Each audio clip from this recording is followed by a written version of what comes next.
And we are live. Excellent. Matt over the Everyday Marksman is trying to join here.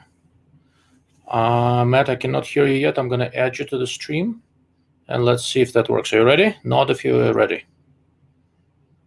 Excellent. Okay, Matt, can you hear me? I can hear you. Can you hear me? Excellent. So, ladies and gentlemen, this is the live cast of the Dark Lord of Optics, and that's me. And for a change, I brought you somebody who does not have an accent, so you can actually understand him. Good diction, no accent. But anyhow, so I'm just starting up. Let's do this. For those of you who are new at this, my name is Ilya, and I'm the Dark Lord of Optics. If you are watching this as a recording, you do not have to do what I'm going to ask in a moment.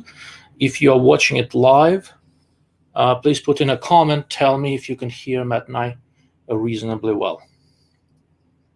Okay. Let's see. All right, Philip. Philip says that I am audible. Now I'm on an Amazon service, apparently. All right. Okay, very good. So there are a couple of things I was planning to cover today. Excellent. Several people are here. Bill, Mr. Ball Infinity, Green Knight. Wonderful. Thank you, gentlemen. So here's the plan. I'm going to do a bit of a wrap-up on the Primary Arms 2-power prismatic scope that I've been beating up for a while. I just took it with me to Alaska. So I had a chance to drown it in Alaskan rain, shake it in a boat, and do all sorts of other fun stuff. So I'll talk a little bit about that. And then Matt and I, behind the scenes, were talking a little bit about red dots and prismatics and what's worth it and what's not. I think it's an interesting discussion.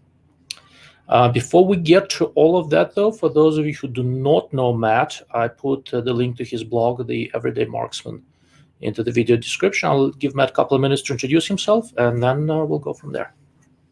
Sure. Thanks. Hello, my name is Matt Robertson. I do run the Everyday Marksman. So my whole tagline is a former military officer turned tech sector corporate grunt, all the fun stuff. But really what I'm all about is teaching everyday people martial skills so they can live better, more confident, more adventurous lives. And there's a whole backstory of why I got into doing what I do.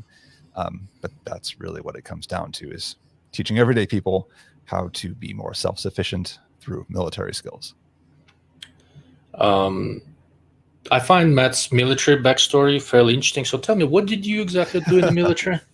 So the funny part about this is that because Billy is Russian, and my background is as an ICBM officer. So I was the guy in the nuclear bunkers with the keys to launch ICBMs. That was my career field. Did that for a couple of years. Then I was the guy programming the launch codes for the missiles, and then I was teaching everybody else how to do that job before I got out and went private sector. Well, Matt is a couple of years younger than I am, I think, so I can't say that he was aiming a missile at me, but neither can I. Missed it by just a few years. Okay, very good. All right, so let's do this. So let's talk about the prismatic, the Primary Arms GLx. I will make Matt look a little smaller. Let's see if I can figure out how to do that. Perfect. And let's talk. It should not take long because I don't have any complaints, and that is extremely unusual for me. The specific version of the GLx that I have is this guy. I'm going to pull up Primary Arms webpage, and I will put a link later in the video description.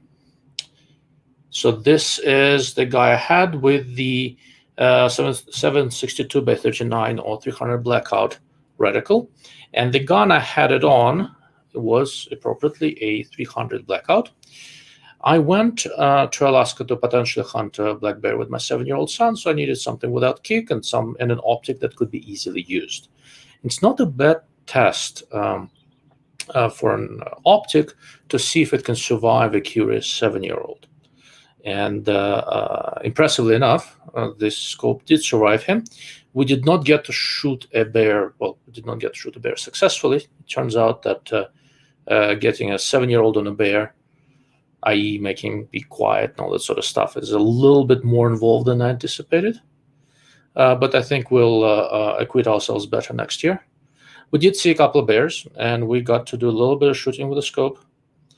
And more importantly, it got subjected to all sorts of things that normally, living in New Mexico, I can't subject optics to too much, meaning boats, rivers, torrential Alaskan downpour, and all that sort of good stuff. And when I came back, I took the gun, stopped by the range, fired a few shots, zeroed it shift, nothing fogged, nothing leaked, everything worked as appropriate. One really interesting thing that I keep on coming back to is how much of a difference even a little bit of magnification makes. I had thought about it occasionally here and there. The traditional, prismatic scopes that we're all used to are, things like this Alcan that years ago I convinced Matt to buy, the 4X. They're right there behind him. Yeah, I still love this thing and it's awesome, but it's a very different thing. There is such a different perception in terms of looking through a low magnification optic. It's not quite as fast as something without magnification, but it is quick. However, the improvement in low light compared to unaided eye or a 1X optic is just tremendous.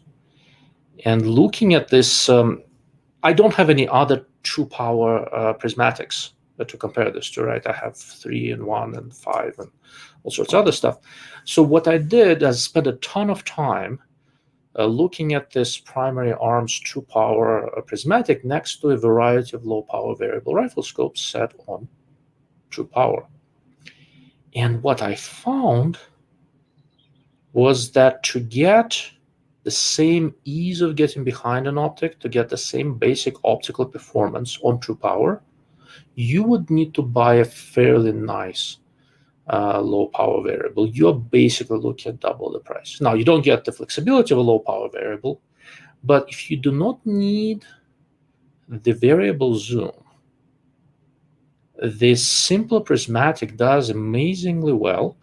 I haven't shot it too far. Blackout is not a long-range cartridge. I've taken it out to 400 yards pretty comfortably. Interestingly, with both supersonic and subsonic cartridges, although with subsonic it was interesting. And it worked well. And from a standpoint of identifying the target, it was really surprisingly good. It's one of those things is that we don't think about it very much because we're all thinking about trying to shoot something very quickly, right? But how do you determine if what you're looking at really needs to be shot? In good light, for those of you who are a little bit younger, you can see really well, great. Try to do so when the sun is setting, is low over the horizon, things look weird. All of a sudden, a little bit of magnification goes a long way. And that is really the primary rationale behind this thing. Mechanically, I have found 0 problems. It comes with a bunch of spacers and all that. I only used 1 because that's about right for my AR. I think the next stint for this thing is going to be on an AK, so I'll do a little more with it. Optically, I don't know, guys. I mean, when was it? When did I convince you to buy the Alcan, Matt? I think that probably would have been probably 2015, 2016. Maybe? Yeah, that's about right. Sounds about right. About 5-6 years ago. No, it's funny though, but with this GL2X is because unbeknownst to you, I was looking to spend a bit of money lately, and I was very closely considering an AK, and this was the very optic I was looking at putting on that. I'm probably going to end up doing this if I go for the AK. My old this was my original. That will work pretty well. So I'm planning to put that thing on an AK, and I got this thing called the AK. Let's see if you can, AK Master Mount. It's a Picatinny thing, but anything with an ACOG type base also can be mounted on this. So I'm going to go and experiment. But the point I was trying to make, so 5-6 years ago when you bought that Alcan, and I was astounded by how good that thing is optically, and it still is.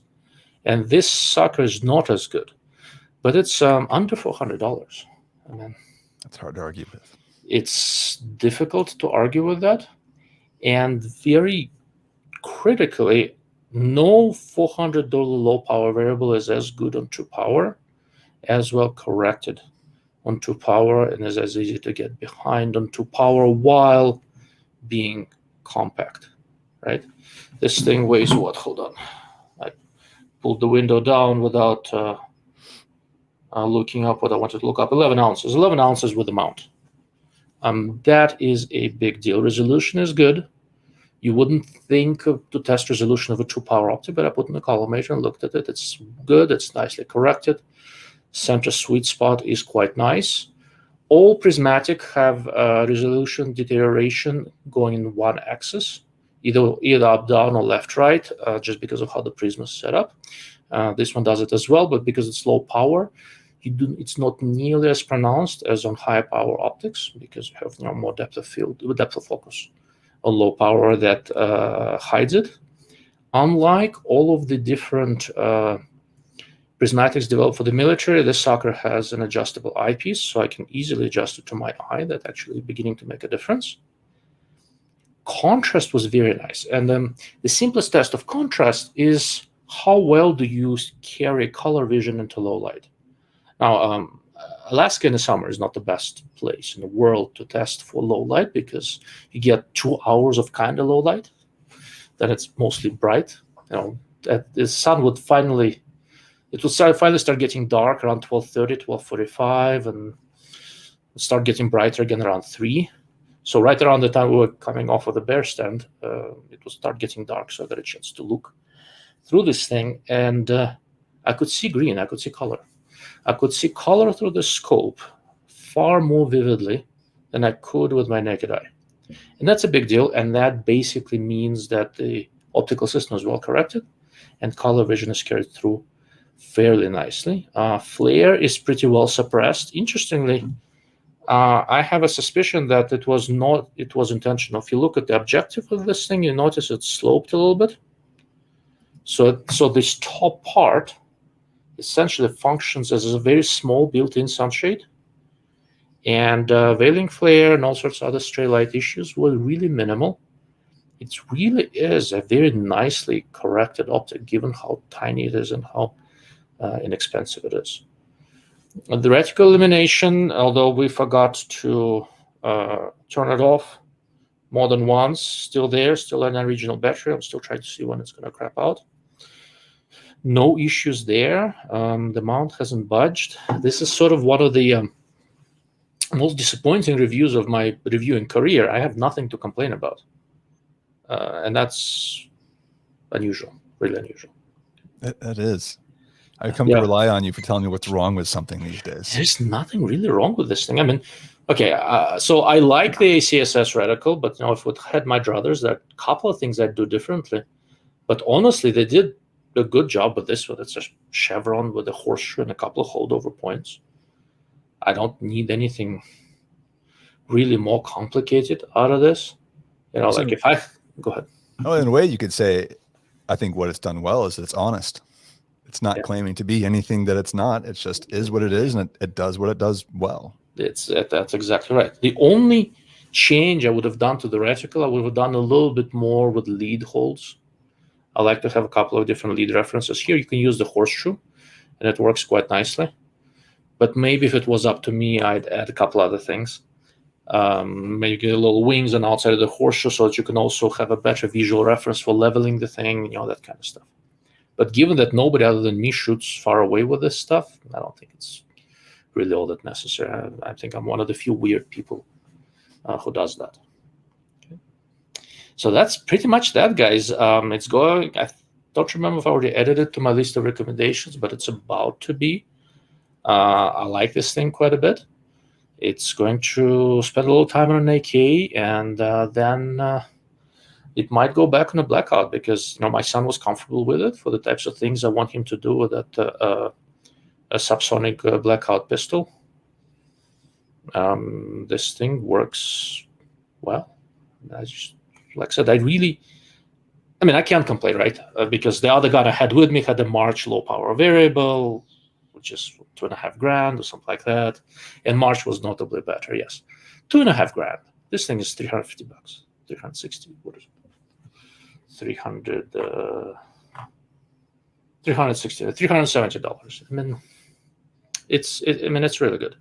If you're not looking for variable magnification, the case for modern prismatic scopes is that you get very good overall performance in a robust optic that weighs very little.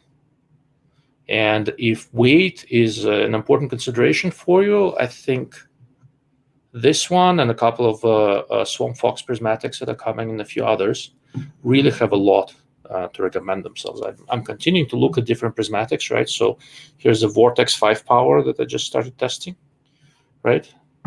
And if you want something diminutive, you do not need magnification.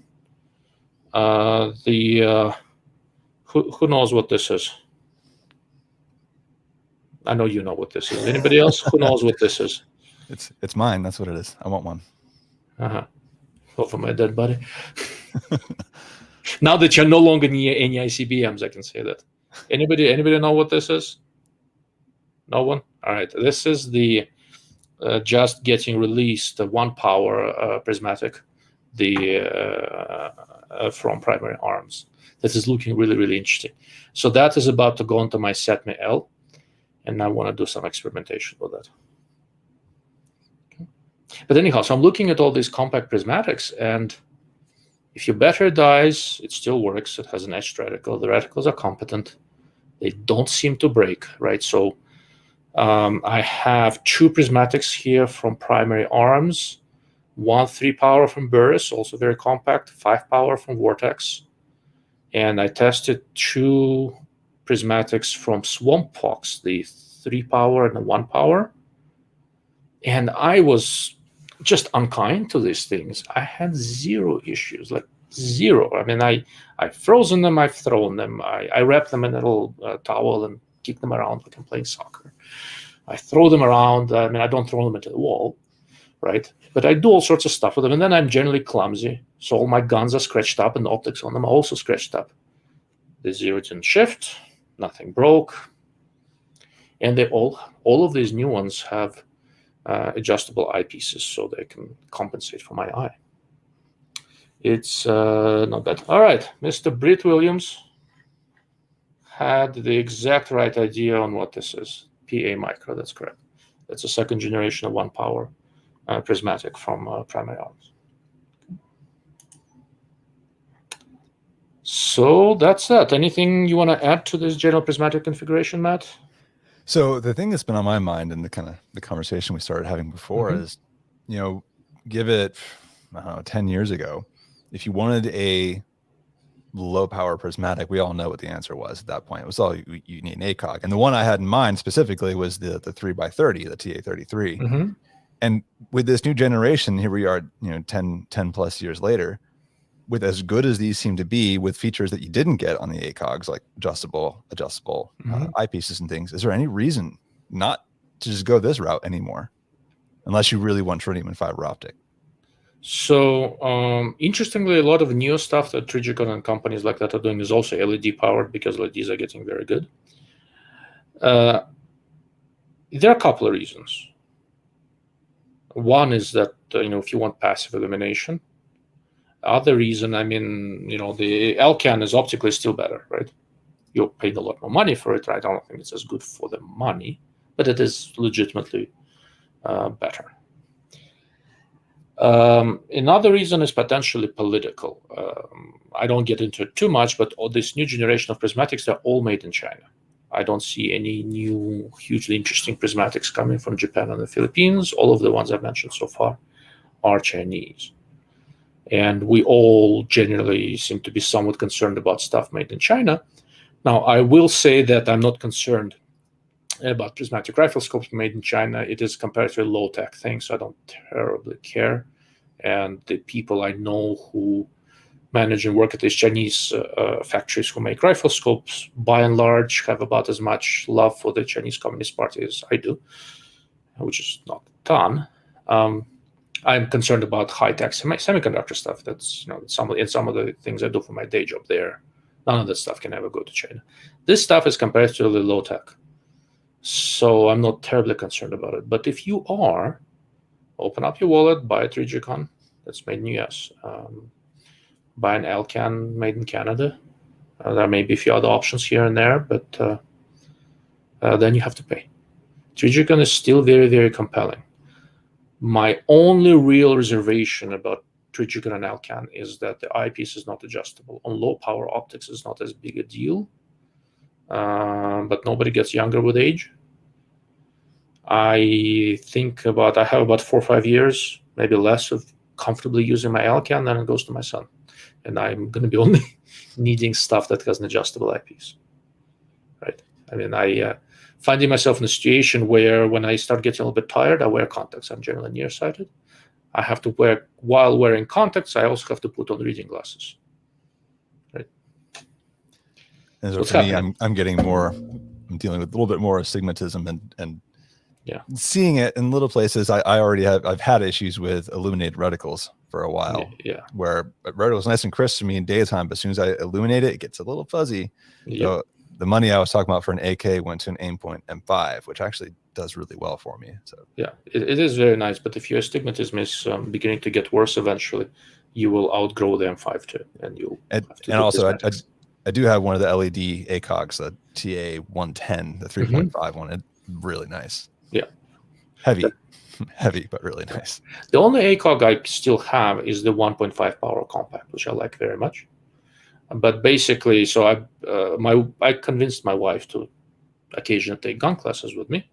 We're actually going to a night shooting class on Thursday, which is going to be a lot of fun. Last class she took with me was a rifle class, and after that I built her rifle and I put a compact ACOG on that. Minimal maintenance, easy to use, just a little bit of magnification. No batteries to ever replace. Works very nicely. So, but it's a nice way of saying this. I get to play with a lot of optics. I don't really pay for them, right? So I can use anything I damn well please. And this stuff is good enough where I'm not driven to go to really fancy things. Although for me, there is no price difference, right? And it's there is if you are an industry insider within this world, right? There is this 11, the 11th commandment: "Thou shalt not pay retail," right? So you either pay nothing, or you pay very little. So I can use, like I said, I can use anything I want, and I'm still using this, right? I'm still using this. Or if I really want an ACOG or something like this, it's a phone call away, and that should tell you something, right? So interesting point I see in chat there from Fu about 1.5 seems that's like a strange magnification choice. Okay, you want to tackle this, or should I? You can start. I have a thought on this. Okay, so there is something that people don't realize. Magnification is multiplicative, not additive. The difference between 1.5 and 1 is 50%. It is 50% more magnification, right? Difference between 1.5 and 1 magnification, meaning 1.5 and no magnification, is the same as between 15 and 10, right? Because it's a ratio, it's not additive. 1.5 is an somewhat odd magnification, but it is actually significant difference compared to what you normally see. With low power variables, there is such a drive for true 1 power, right? Because 1.1 and 1 are very different. 1.5 and 1 are very, very different. There is an argument, right? How fast can you go when there is some magnification, right? Your primary eye and secondary eye, right? To see different things. A lot of people cannot use, let's say, 4-power ACOG or LCAN for being the naming concept, or cannot use cannot easily use an occluded eye gun sight because of something called fourier, right? So your brain doesn't do this. I handle this fairly well, but I'm notably faster with a 1.5 or 2-power optic than even with a very nice 4-power optic with a very bright dot. The compromise is between target identification and target engagement speed, right? If you know exactly where the target is and it needs to get shot, something without magnification, with 1 power magnification is your fastest way to go. But if you add up the time you need to find the target, identify the target, and then engage the target, all of a sudden, a little bit of magnification might go a long way. Because this last third stage of actually shooting the thing may be a little bit slower, but finding and identifying the target may be faster, right? So that's the argument for a little bit of magnification. That's why I think we have 1.5 and 2 power optics that exist. Yeah, it's all about balancing, like you said, target speed versus what can you see. And I can say from experience doing a couple, small unit tactics classes and things where we're actually out in the woods running a lane, and you're kneeling down behind some cover, and your target's off there 100, 200, 300 yards away. Just that little bit of extra magnification makes a difference, just to help find what you're looking for. Yeah. Now 1.5 has a history, though. I believe I wrote an article on this. So going back to World War II, I mean, the Germans were fielding the K98 ZF4, which is a 1.5. Like, it was just enough when you're considering battlefield distances, which, I mean, going to the 50s, I'm nerding out now. Go back to the 50s with Norman Hitchman's study. Like, in reality, everybody thinks magnification needs to be, I need to hit 1,000 yards, but reality is battlefield historically is 100 yards. Max 300 yards of small arms fire until you start getting to area weapons and indirect fire. So you don't need that much, really. You need enough to identify a target and hit that target quickly. That is very, very true. It's a little bit of magnification goes a long way. I keep saying that. A little bit of magnification in lowish light, goes much further. Here's one of the things to keep in mind, right? Let's say your eyes are reasonably well adapted, and we'll take an average number. Your eye pupil has dilated to about 7 millimeters or so. So the area of light that you are able to easily absorb is roughly a circle with a diameter of 7 millimeters, right? With a 2 power optic, for example, like this, what is it? The light that you're collecting, that your eye gets, is the diameter of the objective lens, which is about 20 millimeters here. I don't remember the ballpark, 19 or 18, something like that. And it goes with a square, right? So you have about, not only is there a little bit of magnification, you also have roughly 4 times the amount of light that you're looking at. Okay. Between those two, the difference is bigger than everybody thinks. We are also conditioned, and I'm as guilty of it as anybody else, right? I'm fundamentally a long-range precision guy. That's what I enjoy the most. But I do a lot of other shooting. And as I get older, I have developed more appreciation for low magnification than I did when I was younger. Partly because I have more experience now, and I've talked to Matt a lot and got smarter. But it makes a huge, huge, huge difference. All right, we have a couple. Let's go through a couple of questions, and then you had a specific one, Matt, that I really wanted to cover, and we'll go to that. Okay, this is a good one. Any advantage by adding an offset red dot, or is the GLx 2X a do-it-all?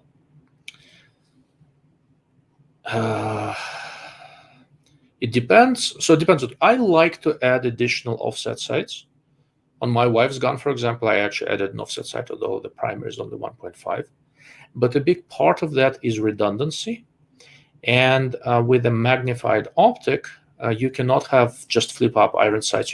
You have iron sights co-witness with a magnified optic. So I usually end up setting up something offset, but with low power prismatics for my personal use, I actually set up an offset iron sights like XS sights XTI or Zero Bravo sights, something like that.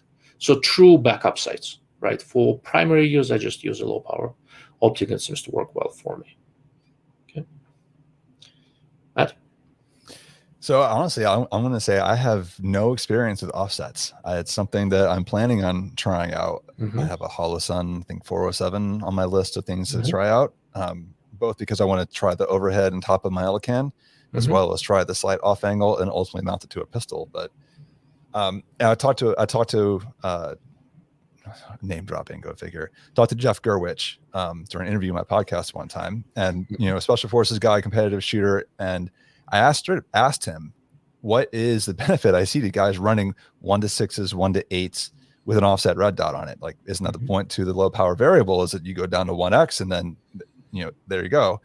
And his answer was, for the guys that really this matters to, if you're at 8x, it's just faster to cant it a little bit and get to that red dot. It's a speed thing that you have the option, and options always give you room.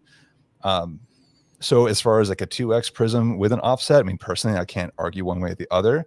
To me, that's just I can certainly see use for it if you're in a situation that would call for that. Otherwise, it's a trade-off of weight. I mean, it's not a lot of weight, but it's still weight. Yeah, correct. Yeah, for me, it's just a reflection of my general paranoia. I'm a Russian Jew. I come from many generations of paranoid people. That's how we survived in Europe. So paranoia rules the day to a significant degree. Okay. So something I forgot to add about the 1.5 being such a strange magnification choice.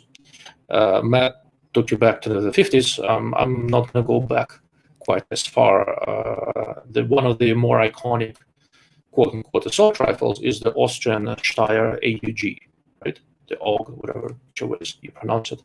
When it first came out, it had a built-in optical sight made by Swarovski, which was remarkably enough at 1.5 power, because I suspect that they read the same studies that Matt has read from the 1950s that said that that's enough to really make a difference, and it is. That optical sight was universally maligned and made fun of and all that sort of stuff. It kind of ruined 1.5 magnification for a lot of companies. But what they do not pay attention to is that it wasn't a problem with magnification. It was a problem with the stupid ass reticle Swarovski decided to use on that Steyr, one of them. Optically, there was nothing wrong with that thing. It was not a prismatic, it was a conventional lens-based scope, not too dissimilar in many ways from design-wise, just a little bit better than this old Russian PU that I have. This is a 3.5 power, 3.5. That one 1.5, but it worked really well and was really let down by the reticle. Okay, moving on. Larry Decker. My astigmatism is corrected through my glasses, thankfully, but wearing glasses brings up its own set of challenges with optics and vision as bad as mine. Yeah, that's true. I don't like to rely on glasses any more than I have to, but it's coming to all of us. For the time being, I'm probably going to get a LASIK and hopefully it will fix my astigmatism, but we'll see.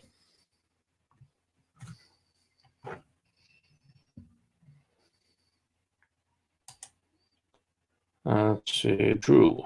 There are some really cheap optics out there. Of course, high-end, costly units, but there's a few cheap units that are mind-blowingly amazing, about an 80 to 200 range. So yes, they are sorta. I don't know about mind-blowingly. Yeah, they're good for the price.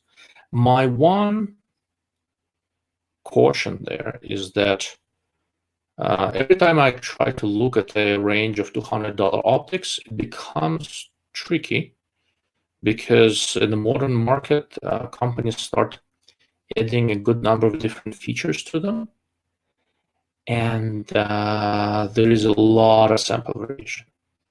So if you're buying a $100, $120 optic, find a way where you can look at 10 of them and pick the one that's good. Because they will range from wonderfully good to, oh my God, how did this make it out of the factory? Right?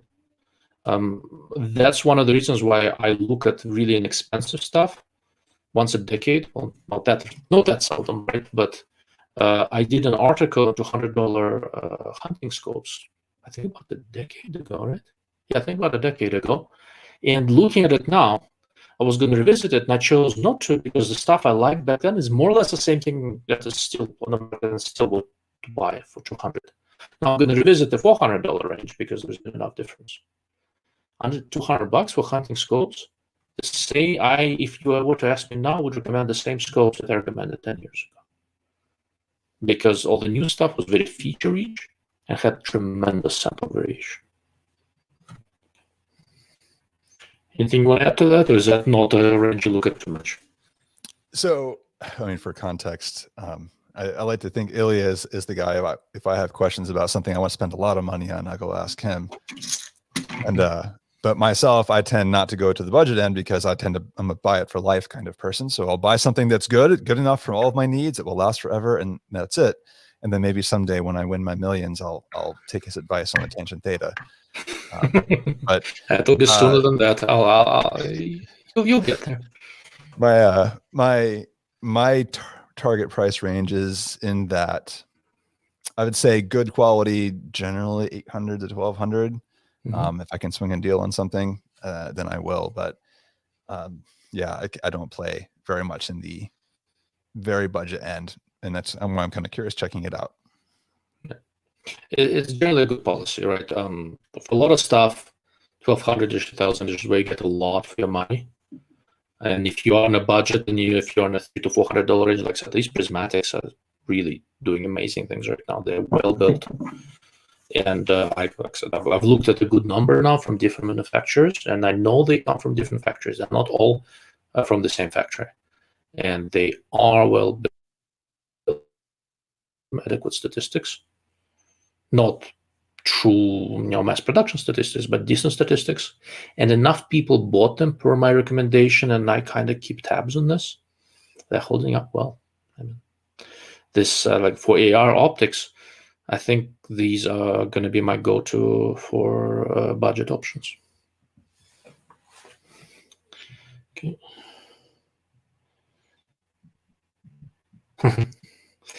Okay, I think Drew has discovered astigmatism. Without glasses, red dot is doubled and tripled and blurred. With glasses, sharp as heck. Welcome to old age, my friend.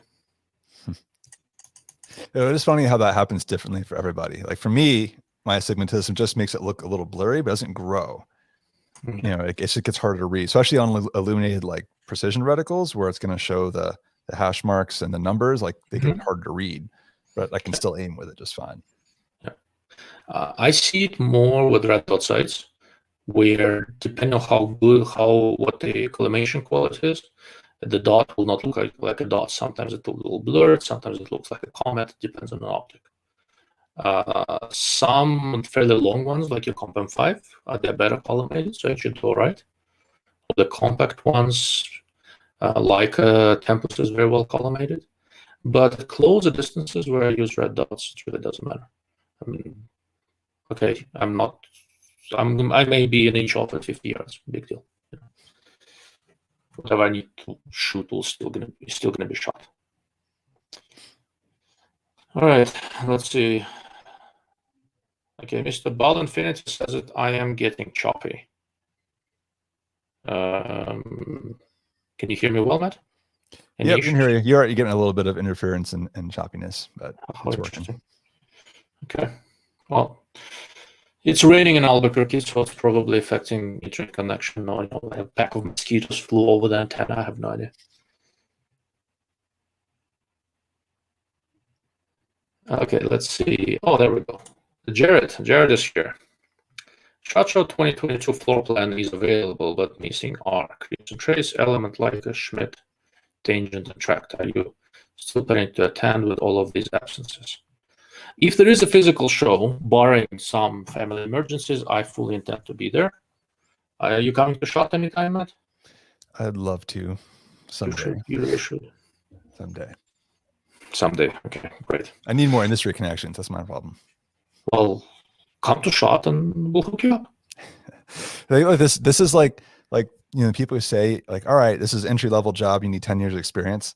I feel like getting industry connections is like that. It's like, you need to have industry connections to get connections before you get the invite. I'll get you. I can invite you. I mean, if it's a question of getting into SHOT, that's easy. I can always just sneak in. Good luck with that one. If the security doesn't get you, everybody else will. I mean, no, getting your badge is not hard. If that is what's stopping you, just let me know. And, I will make arrangements. I'd make a joke about SHOT Show flu, but I feel like the last year that's not funny anymore. No, I disagree. I think it's still funny. Did you have the crazy bug or not? No. No. No. I did not enjoy it one bit. Spent 3 weeks on my stomach trying to breathe. It was interesting. And it was almost as bad as the vaccination afterwards. Yeah. But anyhow, so Jared, to answer your question, tangent is likely to be there. The tangent has been absorbed into armament technologies, so they will not have their separate booth. It will be part of armament. Leica, I think, decided not to come. Schmidt, I'm not 100% sure. They're sending me, I'm going to do a test on their 5-20 ultra short. It's, I think, en route from Germany right now. I can ask them if they're coming or not. I know a lot of European companies had some reservations. Crimson Trace, I'm not 100% sure, but I know them well, so I don't need them to be at SHOT. I know how to get a hold of them. And Tract has never had a booth, but John Lacorte from Tract is usually at SHOT, and we meet and have a nice chat. He's a really nice guy. I like John quite a bit, and he's building a very interesting company with Tract. So if there is a physical show, I plan to go. But if the show is virtual again, I'm going to ignore it entirely. So like I did last year.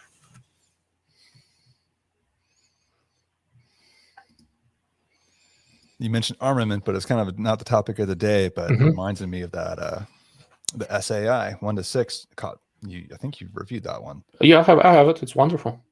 Yeah, because I just remember looking at the reticle of it, then reminding me of it. It looks an awful lot like that Elcan Spectre OS 3X that they discontinued, but it's like I know I have it. Well, I bought it originally and gave it to my brother. He still uses it. The same person designed both reticles, so the resemblance is not coincidental. Armament is the master distributor, the only distributor to civilians, at least in North America, maybe worldwide, for Elcan optics. The basic problem with Elcan right now is that since they were purchased by Raytheon, I think they care about the civilian world increasingly less. It's not Raytheon's business.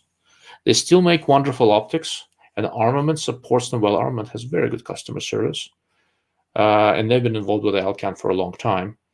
But I'm not always 100% sure of the Elcan's support. Armament will bend over backwards to try to make it right, but Elcan has their moments.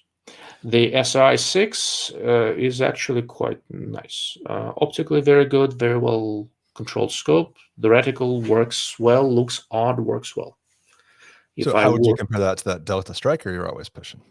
So Striker, the direct comparison for that is not the Striker. The direct comparison for that is the Tango 6T from SIG. That's also front focal plane 1-6, what also ties to Light Optics Works. Also, segues to Jared G's question down there. Yeah. There we go. So, and it so happens I have that one too. Imagine that. But and I have the Striker just for a little bit longer. I'm about to part with my Striker. There was a guy who was exceedingly nice and helpful to me in Alaska with this whole bear thing. So I think he needs a better scope on his AR. So when I'm done with this comparison, I'm going to send the Striker to him. He'll get better use out of it. I'm just playing with stuff. Between SI6 and Tango 6T, let's pull up Jared's question.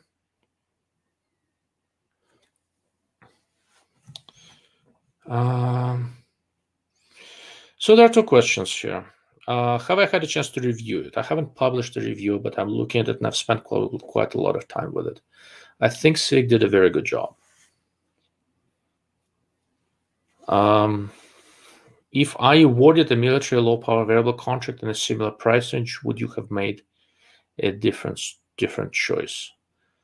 Of the stuff I've seen in a similar price range, it really comes down to, well, these two that we're talking about, Tango 6T and the SAI6 that didn't exist when that was awarded. I think they're in some ways related designs. I think the illumination is a little bit brighter on a SIG. The reticle, I think, is a little bit easier to use on the SAI the way they did this. I think it's a better reticle design.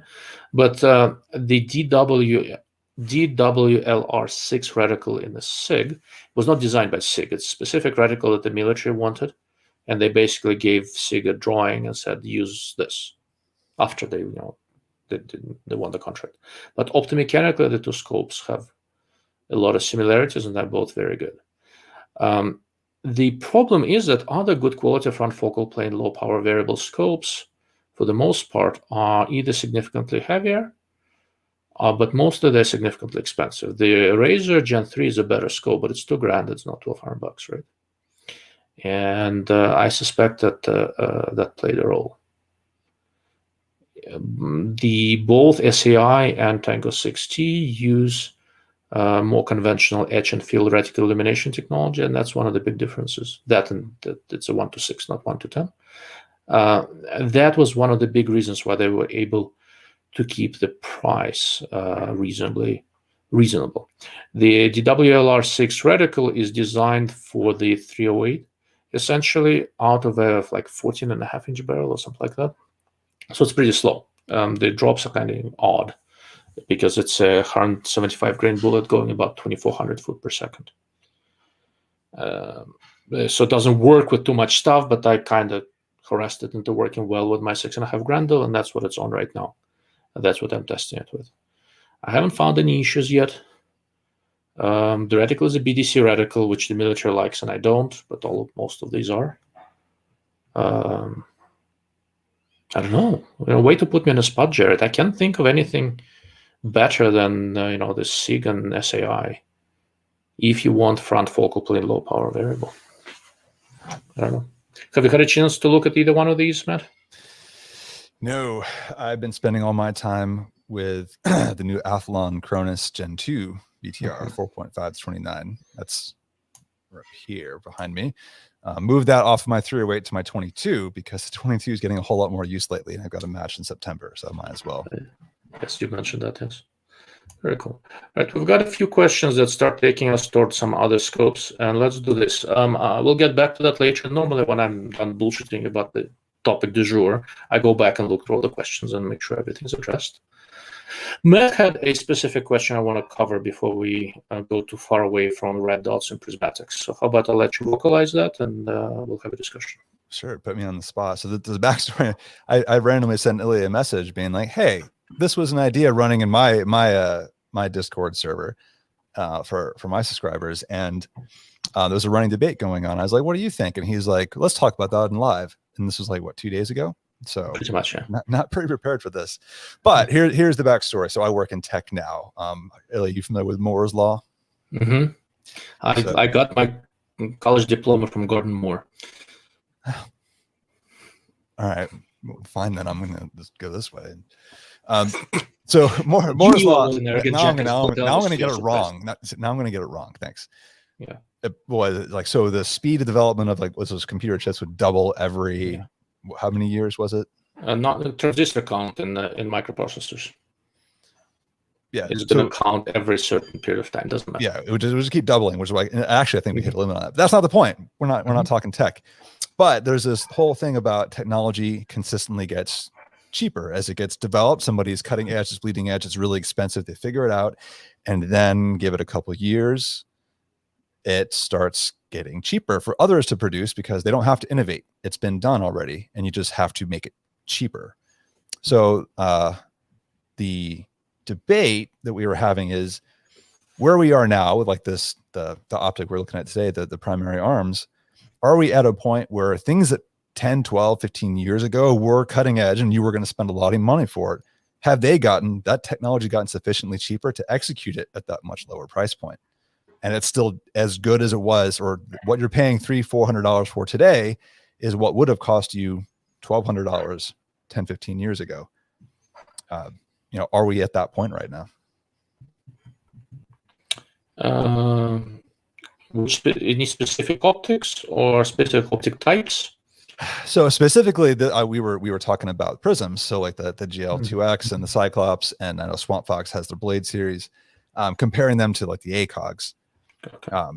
I know this also applies, again, even things, I think you've even told me this before, things like even precision optics, stuff that you're 10 years ago, 12 years ago, stuff that was running $1,500, $2,000. Today, you can do that for a lot cheaper. You're correct. Okay. All right. So you know what? This is a good question. It's a nice discussion. I put you on the spot, but that puts me on the spot too, right? So let's go through this by type with different optics. This does not work quite like Moore's law, right? So a cheaper microprocessor today grossly outperforms a more expensive microprocessor for 6 years ago, and it's not close.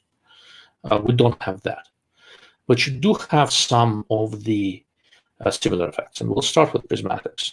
These new stuff, and that we've been talking about earlier, the PA2X and all these guys, they are filling a niche that did not exist. They are not the same thing as the ACOG. They're not quite as good as the ACOG, the LCAN, a couple others. There's a handsold ZOI. There are a couple out there. There's a high-end Steiner that I haven't looked at. I need to, but from what I've seen, it's very nice. What happened is that in the past, we had really nice prismatic scopes and really shitty prismatic scopes. No, not really shitty, but they just weren't that good. And what happened is that now, within a year, it's probably going to be hard to buy a shitty prismatic unless it's some $80 thing that you buy in Walmart and, cut your hands on the blister pack, that kind of stuff.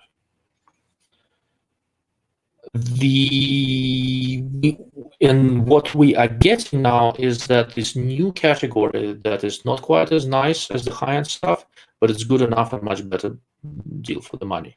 Dangerously close. Okay. Not quite a replacement, slightly different feature set, adjustable eyepiece being one of them.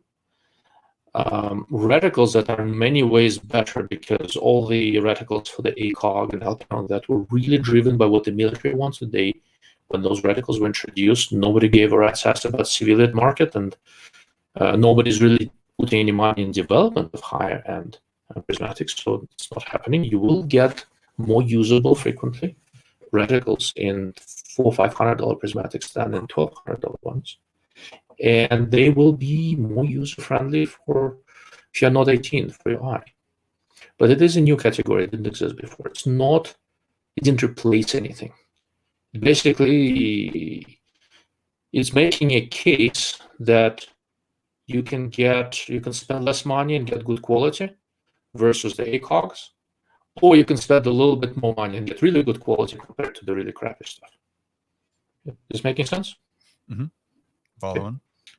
With precision scopes, it's a little bit different. It's the first part of this equation is still valid, right? So you no longer have to spend ridiculous amounts of money to get something very good.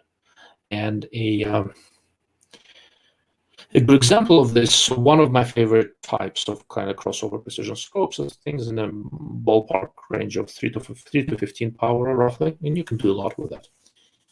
The Vortex PST Gen 2 3 to 15 by 44 is so good that I'm basically, when somebody's looking for rifle scope in that general range, I recommend that. And if you want more, you're going to spend triple the money and go to Tangent Thetas. You go to basically, it's an $800, $900 scope. But if you want more, significantly more performance, you have to jump to $3,000 or more.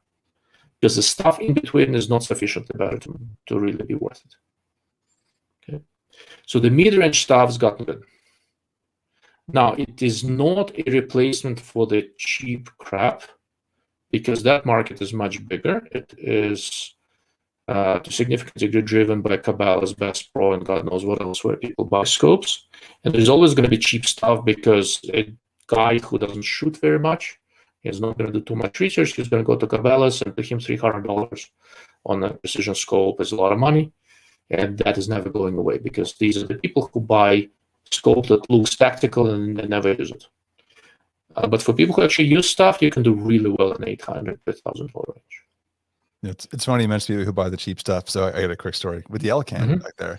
Because I was I don't know, a few years ago, I was shooting on the base range at the base I was stationed at in California. And yes, California. I didn't say it. Yeah. So we're at the range and we're 100 yards. And like we organized a range day for everybody to come out in our unit and just like go have fun, go blast. And I remember very specifically, my one of my commanders is out there, and he had his like shiny new, I think it was a 270 mag, Winchester mag. And he had one of those like when Cabela's got it out of the blister pack, and like he was really proud of it. And I looked through it, and it just was like yellow. It's just like, this looks yellow. And then he looked through my Elcan, and was just like, you could see his mind slowly melting. Yes. I didn't tell him how much more it cost, but for a fixed 4X, but it makes a difference. It's like I said, every time I go to the range, I stop. Now I'm friendly, despite what I look like. Start a conversation with somebody, they come over, I have to look at some optics, and I usually have some tangent or march or something like that hanging around. And you can see, like, they look through this and go, and then they're just sad. But once again, like I said before, right, I can use anything I done well, please. Right? If I was spending my own money, maybe I would have had one tangent data, but not two. Right? It's in one single, where you see my computer screen here. Has about 20 grand worth of scopes just piled there, right? Maybe more. So it's different. My scale is different, and I have to kind of reset it every time I have this conversation, because it is not. I have to think, what would I want to spend my own money on? My previous life cast, I did this exact topic, right? Where is your best bang for the buck, right? Where do you run into the point of diminishing returns for rifle scopes? That was the exact topic, right? Right, I watched that one. Yeah, thank you. I appreciate that. With red dot sights, though, that is the case where optical, optomechanical, it's a very simple device. And the big thing, a lot of the big thing was the LED, so which is electronics, right? It's semiconductor stuff. And from a standpoint of overall quality, the mid-range stuff, in terms of overall quality performance, has more or less caught up to the higher-end stuff. If you are paying the money for the aim point, if you're paying full price for the aim point or 3G and MRO, and like that, you're paying for the name. If you're okay with the Chinese ones, go down to like Holosun, something like that. There are a few out there. They're up there. There's no real performance difference. I mean, there are a few isolated cases where they do something, but by and large, no, you're paying for the name and for the reputation. So that would be the case of kind of like Moore's law. So something that you could touch on this a couple of times. So first off, I want to say shout out to Larry, because he mentioned doing what I do, which is I can almost never buy these things when they're out on like new. You wait for that. Yeah, he said is 8:44, always late to the game. Let's pick up off this couple of years late. I don't think that is a problem, because that gives you time to see what was working, what wasn't working. Good example of this one is the Steiner P4XI 4-16. I got that one on sale as they were like, they didn't make any more of them. So got it from Cameraland. I love that thing. It's a great scope. And I got it for a lot less than it originally went on market for. Correct. I think it was on your recommendation. Scopes, and you got it for 800, I believe. Yeah. Yeah. On your recommendation, that's on the sniper side too. So like, and that one's great. Like, I'm a big fan of that one. But also Larry said something later on about coatings. So I'm curious about the coatings piece. How much does that play into so we'll talk about that momentarily. So you're talking about Larry Decker, right? Yep. FFP Bushnell Forge is available online for $550, and I've also seen Burris XTR for $7-ish. Lots of good deal right now for $800 to $1,200 optics, down to $600 to $700. Your best bang for the buck when you're buying an optic is to wait until they're discontinuing it and then pick it up, because we're now at a point where the next generation is not that much better than the stuff before. There are some exceptions, but by and large.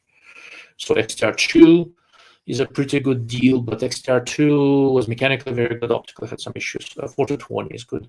They redesigned it halfway through. There are a few others. With Bushnell Forge, look at the reticles, right? So one of the things I keep on saying, and I'll reiterate it again, do not compromise on the reticle. Every time you look through the scope, you'll see the reticle. The reticle has to work for you. Quite a few reticles out there. You see the scopes right now for comparatively very little money. I would not buy one because the reticles, in my opinion, blow, and that makes a big difference.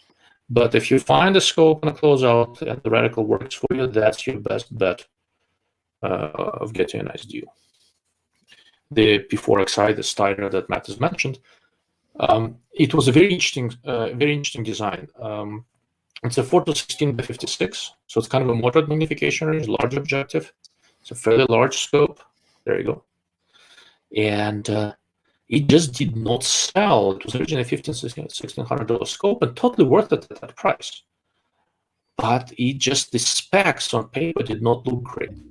And Steiner finally discontinued it. Camerland bought the entire inventory.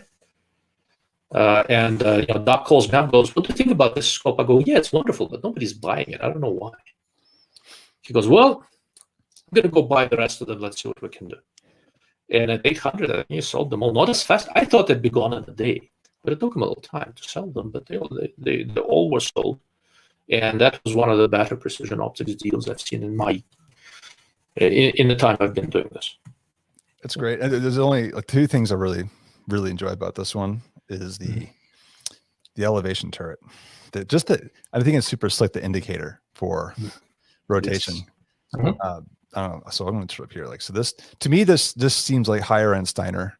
So if I start cranking it, so this is what, 0, it's a white dot.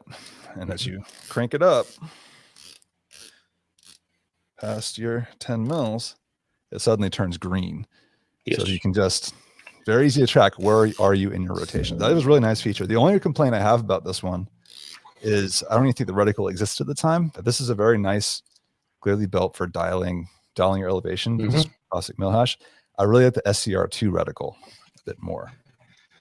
SCR2 is the new design, did not exist at the time. Yeah. The best story behind this P4XI, when Steiner and Burris were first, purchased by Beretta and sort of, they're not merged, but they're, sister companies. The first Steiner military optics that they decided to introduce to the US market were based on 4X erectors, and they were built in the United States. And they had some early growing pains and stuff, but they were really good quality scopes aimed at the 2000 plus market. And then through some corporate politics or market reaction, the Steiner M series were pulled back to Germany and became M5XI and M7XI that we have now. But that original Steiner military design was there. And P4XI came out of that.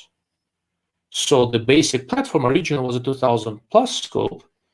They reworked it, made a couple of modifications into a $1,500 scope that did not look awesome on paper, looked awesome in real life. Everybody who's seen it bought it, right? Not enough people saw it. And in the end, you bought it for $800. So it was a good buy. Oh, there's a nice comment here.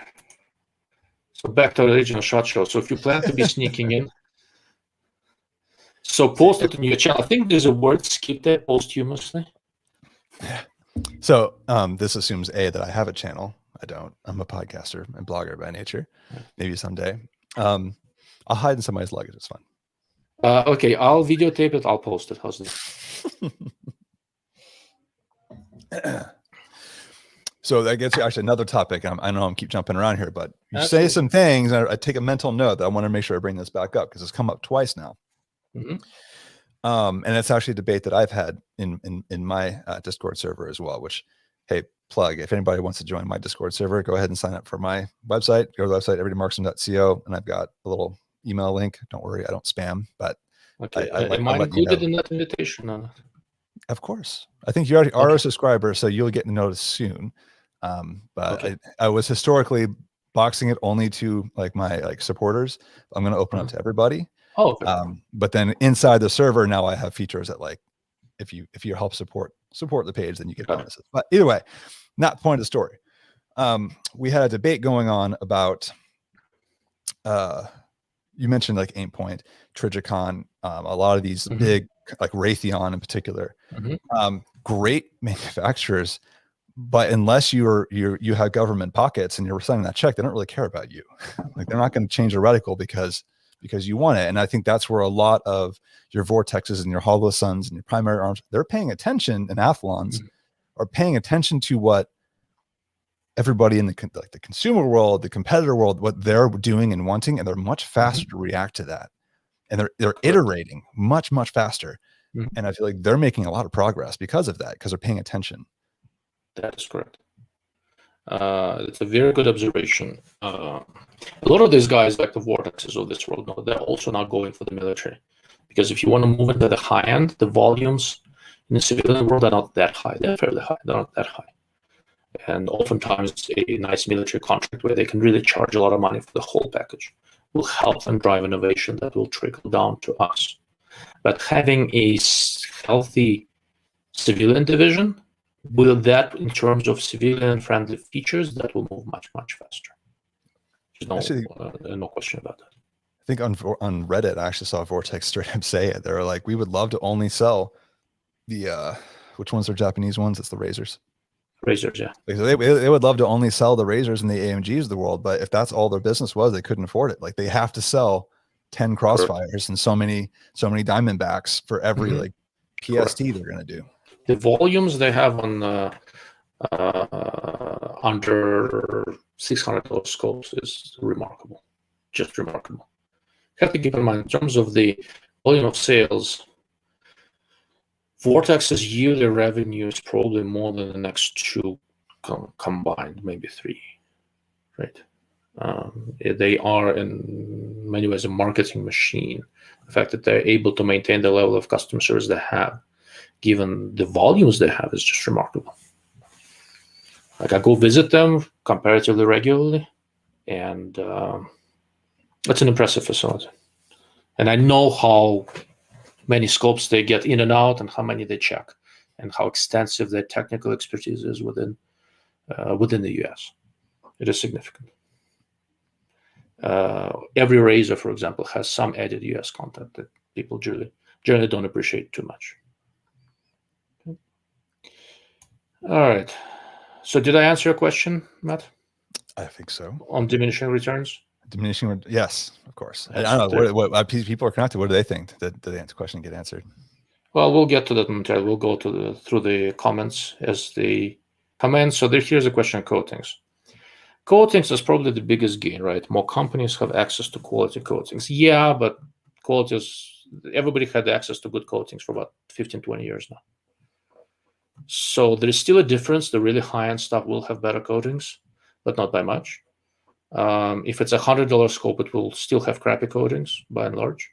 But once you get into mid-range, the quality of the coatings is quite good. But for example, historically, one of the companies in Europe that does coatings for a lot of people is Meopta, right? So that's one of the things they do. They are a contract optics manufacturer. So Meopta has always been kind of a mid-price. Mid-price is still expensive. A rifle scope with really high-quality coatings, not as good as anybody else out there, right? Meopta, for example, is a much larger company than Schmidt and Bender, where companies like Schmidt, Swarovski, Tangent, etc., where they still have an edge is the overall system design. It's not just coatings. It's not just how good the individual lens is. It's how do they all work together? That's a system design, and that's both optical and mechanical. And the high-end stuff still has an edge, but the expertise has moved down in price to a significant degree. Coatings at this stage is not that big a deal.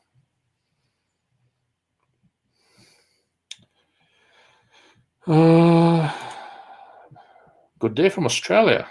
What time is it in Australia now? It's morning now. Yeah. It is plus 14 hours from where I am. So yeah, it's almost 11:10 in the morning. Okay, very good. All right, Mr. Chan. Were all the SWFA SS fixed power having 1-inch tubes? I saw their website, they are 30mm tubes now. No, the SWFA fixed power scopes were always 30mm, but that same factory briefly made smaller stuff also. There were some 1-inch tubes that were leaked around, but not many. They had a couple of 26mm tube ones that nobody differentiated from 1-inch. 1-inch is 25.4mm. So I have seen a ridiculous number of 1-inch ones, like the Israeli Nimrod and a few others, that people shoved into 1-inch tubes, and they all had significant ring deformation. But the SWFA version, pardon me? Sorry, that's the modern SWFA. And maybe this was the old Tasco Super Snipers. Is that different? No, that was it was also 30 millimeter. They were always 30 millimeter. Now Tasco, Tasco, it was made by Hako in Japan. Well, briefly, but the factory is actually Kenko. They were the original manufacturer. Hako was the importer. There were some 1-inch models, but SWFA or there's no legitimate super sniper scope ever that had a 1-inch tube. They were models from the same factory that had 1-inch tube and looked similar, but they were not. Turrets were different.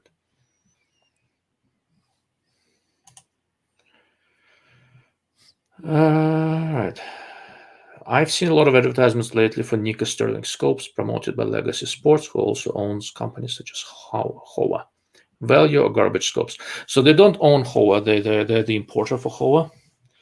I don't have anything good to say about Legacy Sports. Ever since the time they tried to import colors, but did not see eye to eye on a few issues. Nikko is a huge brand. It's like Bush now. Their high-end stuff is pretty good. Their lower-end stuff is shit. They used to have some number of Japanese scopes. They still do, like target scopes of some sort. I don't remember the name. I think Nikko is generally an Australian company. But it varies. You basically have to go through product line by product line. Some are decent, some are crap. So I think I had one for about a day. Oh, there we go. It came as a package with my Howa, which is Yes. up there. And then I sold that immediately and put it on a Vortex. Look, Vortex makes a crossfire that I don't have anything particularly good to say about, although they got a lot better a few generations in. And Vortex also makes a Razor, which is an excellent scope, right? So the same with Nikko Sterling. They're not, for the same money, I would generally take Vortex over Nikko Sterling for the most part, because if a Nikko Sterling breaks, you have to deal with with Legacy Sports customer service. I would much rather deal with Vortex, Leupold, something like that. But they do make some perfectly respectable Japanese-made scopes, and some of the high-end Chinese ones are not bad at all. All right, Drew has a sense of humor. Well, being all those scopes 20K worth is such a burden on you, so my address is allow me to remove that painful burden from your shoulders. So since I am a self-proclaimed arrogant jackass, that's only what's behind the computer. You do not see what's in the rest of the house. I think at my feet I have 1, 2, 3, 4, 5, about 60 grand worth of thermals. So they're on the floor, so literally at my feet. So now that I'm done bragging, none of them are mine. I have to send them back. People don't let me keep thermals very much, unfortunately, and that's going to be hard. Some of the stuff there is really nice. We'll move on. Weird flex, bro, but okay. Yeah. Okay, this one I like. Is it odd that I'm leaning towards simple duplexes for shooting paper these days? Matt, thoughts? Not at all. I in my opinion, honestly, I think some people are way overcomplicating for their needs. Mm-hmm. If all you care about is shooting paper and you can dial it, or you don't even need to dial it if it's the same distance, then why overcomplicate it? It's simple. It works. There's a lot to be said for something simple. So if you want to see what is ideal for shooting paper, look at the reticles FTR guys are using. They're a little bit more complicated than duplex, but not by much, right? Because basically what happens is that if you're shooting paper fairly far away and wind is a problem, you need some means to correct your hold, but not a lot. You need a couple of hash marks, that's it. You don't need anything complicated. The way human vision works, anything in front of you, your eyes see and your brain has to process, decide that if this information is useful and choose to further utilize it or not. If you're spending a significant amount of time behind a scope, shooting paper, whatever else, if that's what you do, go with the simplest reticle that does what you need to do. One of my main complaints about Horus reticles, and if you guys have been here before, you know what I think about Horus. And if I say what I think about Horus, this video will definitely be demonetized. One of my problems with it is that there's so much crap in there that I don't need, that it gives me additional eye fatigue after a while. For a quick snapshot, I can use horse, I can use anything. But if I am behind the scope for any length of time, having too much stuff in there, having that whole mosquito net in front of you, is not helping you. It is increasing your fatigue, and that propagates to the rest of your shooting position. It's going to be hard to maintain. Your eyes are going to naturally drift left or right a little bit. There's all sorts of interesting effects. So it's not odd that you're gravitating toward duplex. For me, duplex is simpler than I like if I'm shooting beyond 300-400 yards. But and the reticle that Matt has in that P4XI, there's something called SCR, which is basically like a number 4 with extra hashes. That is one of the ideal paper shooting reticles that I've ever seen. It's fairly thin, it's unobtrusive, but when you need a couple of hash marks to hold for something, you can, mostly for wind. Right. One of the things I like about it, and when I describe it to people, I know I can't show it, is that while you're talking, let me see if I can pull it up. So if you it's a standard mil MRAD reticle, but one of the things that stood out to me about it is that the hash marks on the vertical stadia, they're pretty sparse. Like it's intended for you to have to dial the elevation, and then you have a lot of wind holds. So it's pretty much your classic dial elevation and then hold wind optic, and for that it works really, really well. I would say it's probably not perfect if I'm trying to be super speedy and I'm going to do holdovers all the time, but then there's other scopes to do that better. Here's the reticle. Okay. Yeah. The vertical is comparatively sparse. The horizontal has the 0.2 holes, which are really good for wind. And the stuff that attracts attention is further out, but one of the important things about it is it's symmetric. It's on both sides. Symmetry, horizontal symmetry, is really important for human eyes because we have two eyes, arranged horizontally. We like horizontal symmetry. Vertical asymmetry, not a big deal because we're used to look at the horizon, sky, and what's below the horizon look different. But horizontally, we like symmetry. And the way the reticle is designed, it does not induce any real unnecessary fatigue. If you don't need the hashes, don't use them. You have a nice primary aiming point. Small floating cross works really well. I like the illumination too. You can see what it illuminates. It's again simple. Like it's not doing the whole thing all over the place. It's a very nice reticle. I'm a big fan. I did a show on a PRS scope, and they have two reticles. One is kind of a grid style thing, which I dislike immensely, called PRB. Another one is an L ballistic reticle. It's kind of like this, even simpler slightly, but for the same reasons, works great. You dial elevation, right, and hold for wind. And it does not confuse you, it does not give you any extra fatigue.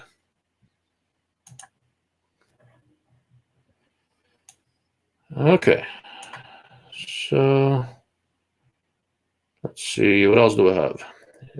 So I know, Matt, I know you're on the East Coast, so at some point you'll need to bow out. Is there anything, before I go through more questions, anything you want me to cover while you're here? I'm thinking things will come to mind, unless I just want to, give you. All right, let's do I like the Q&A, right? The Q&A is a big reason I do these live, right? I enjoy this kind of stuff. All right, what do you think of the reticle in the primary arms 2-power versus the new 5-power prism? So this is the 5-power prism, which has a horseshoe with some holdover marks.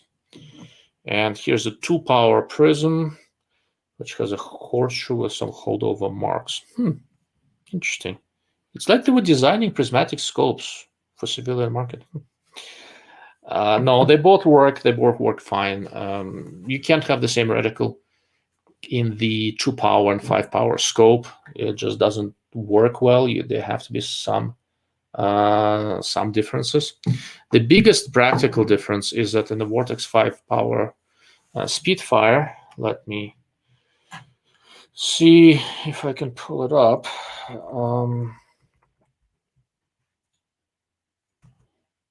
The primary aiming point in the middle of the horseshoe is a fairly large dot, while Primary Arms uses a chevron.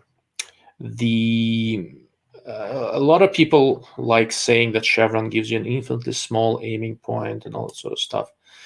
That is kind of true and kind of not, because the way we aiming with it very precisely with the tip of a chevron is actually not that simple. So chevron is great at shooting man-sized targets, but it is not really ideal for shooting groups. You'd be amazed that even a large dot can be much more easily centered on a target than a chevron. But I have a suspicion that Primary Arms has some patents on using a chevron with a horseshoe. So even if somebody else wanted to do it, they can't easily do it, right? This is the Reticle and the Vortex Spitfire that I have here. It works just fine. There are no real issues with it. My basic complaint with this reticle is the same as I have a little bit with the Primary Arms reticle. I would like to see more wind and lead marks, especially lead for the primary aiming point. Right now you have these the horseshoe that's about 6 milliradian wide, I think, was it? About 19 MOA. Yeah, about a little less than 6 milliradian. So the horseshoe edges give you about 5 mile per hour wind. 5 mile per hour, I could use a couple extra. But with the Primary Arms GLx, let me pull up the reticle for that while I'm at it. And I have the same basic complaint. And arguably, wind is a lead is even more important for 2-power prismatic than for a 5. There you go. Okay. The Vortex reticle has some additional wind holes as you go down, or because it's high magnification, you'll be shooting further, presumably. They're both perfectly competent designs. I really can't complain too much. Would I make changes? Yeah, but I would make changes to everything that I didn't design. That's just personal preference. One of the funny things to me about this is I'm not anti-horseshoe. I still like them, but I remember when I got the LCAN, I got the crosshair model, and it works great for what I was using it for. And then when I got my ACOG, I got the horseshoe dot, and I much prefer the crosshair in the LCAN. I kind of regret getting the horseshoe. Yeah. Just for the way that I do things. Like I don't need that much speed most of the time. And even when I did that, like stuff further out with like trying to go fast, I still had time though. I felt like I much preferred that give me that nice little crosshair. So there is, so my LCAN also has that little crosshair. I have a suspicion that you shamelessly aped my choice of reticle way back then. At least no, I was easily influenced by ARFCOM, and I was like, chevron bad, but that was the only okay. Well, great. Take that away from me. The LCAN has a very sophisticated illumination system, right? There are 2 illuminations there. One is the whole thing for low light, and one is just the center crosshair. It is quite bright. Illumination costs money. All these less expensive prismatics we're talking about now, having that horseshoe gives you a much larger area to reflect light off of. So to make this illumination visible in comparatively bright conditions, you need the horseshoe, you need a large area. Okay, so there is, if you did not have that, the illumination they used would have been much less effective. Okay, so there is, aside from the horseshoe ostensibly giving you a little bit of speed, and it does. But in practical terms, it also makes your illumination much more flexible. You can use a comparatively weaker LED and still have a nicely brightly lit reticle, which helps with battery power and all that sort of stuff.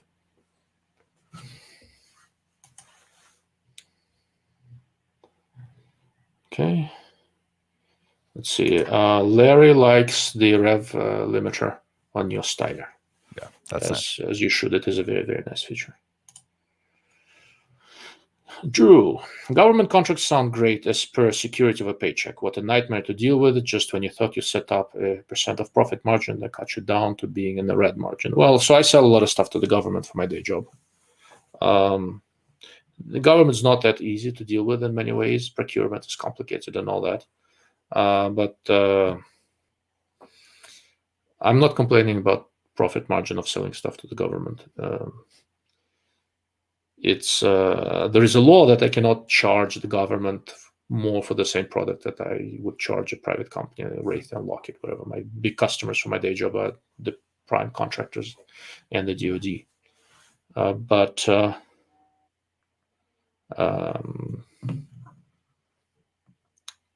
The government has a vested interest in making sure that the companies who makes all sorts of quote unquote mission critical equipment do not go out of business.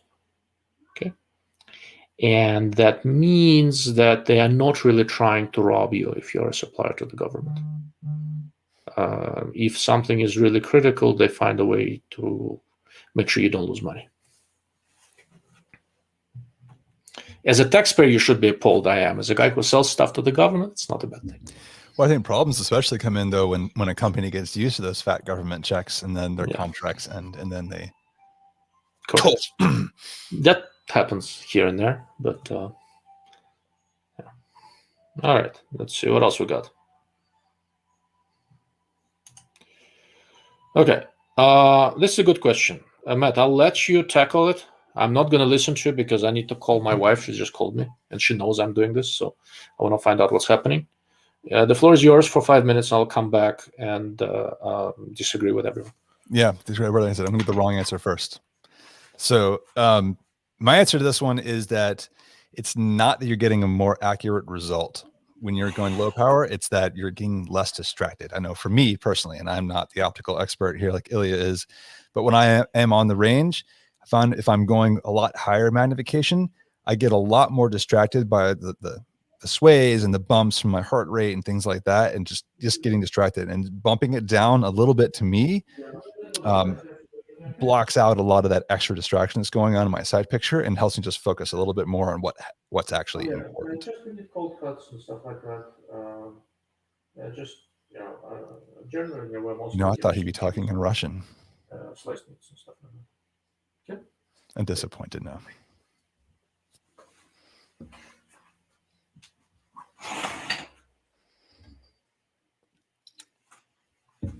All right. Well, I'll take over for. Oh, now he's back. I was just about to break out my Russian accent. I was just about to break out my Russian accent and just take over. I want to hear that. I'm going to put on my best Pavel impression. Comrade. You know he doesn't really talk like that, right? He doesn't? No. Yeah, so for people who don't know, Pavel is the guy who brought kettlebells to America in many ways. Really, really smart guy. But when he did his initial kettlebell videos, he faked this crazy Russian accent. He speaks with a Russian accent, but not that accent. Enter the kettlebell. Just watch it, enjoy it. I will advocate that. Not a surprise. I see Cut Rights in here, so he's out of my channel. But I will advocate, like you guys know, it's not a surprise. I've been running Pavel's Simple and Sinister program for the last 5 weeks. Partially, his is 5 days a week. I'm doing it 3 because I'm still lifting the other 2. Great program though. Yeah, I'm doing it. So I've been doing kettlebells for a decade or thereabouts. Well, you're Russian. I'd expect it. Yeah, I still cannot do a Turkish get up with a 72 pounder. No. I can. I do swings with a 72, and I do get ups with a 50. I can do a get up with a 72 with my right arm once. Cannot do it with the left. So now to answer the question, so I already gave my answer. Now let's see if I was right, because to me it's not an optical question. It's as I go up in magnification, the sight picture to me gets more distracting because of movement. So I'm seeing a lot more jitters, pulses, sways back and forth, and I find that when I back magnification off a little bit more, that I can focus better. I'm less distracted. So that is the same case with me. It's a psychological question. I know people who, fundamentally, in principle, you can aim a little bit better with higher magnification if you can train yourself to not start compensating for small tremors. Some people are capable of it and some aren't. I'm in the second category. I like having a good amount of magnification on hand, oftentimes primarily to look at the conditions, to look at the mirage, try to read wind. And then when I shoot, I dial back down. I'll give you a good example. So in April, I went sheep hunting, which I may have mentioned a time or two because it was a lot of fun. The scope that I used is going to be released in August, I think. And I spent quite a bit of time staring at that sheep on a comparatively high magnification, and then I dialed back to 12 and waited until I had a reasonable shot to present itself, and I shot in 12. And I find myself doing most of my precision shooting between 12 and 15 power. Once I start getting past 15 or so, I see my heartbeat in the reticle. There's too much tremor, too much crap, and I cannot prevent myself from trying to compensate for it. I'm not doing it consciously, but my group size opens up slightly. And I've heard the same thing from PR shooters I've interviewed. Yeah. You know, they're all going to buy 20, 25, 30, 30x magnification, but they all shoot between 12 and 16. Yeah, it's very, not all. I know some guys who shoot at max power, and I know that FTR guys shoot at 140. Most of their scopes, reticles are calibrated in 40 power, and they shoot amazingly well. But it's static targets, and they have steadier, simpler positions. If you have some sort of a weird ass improvised position where you just got contorted into double pretzel of some sort, low magnification is your friend.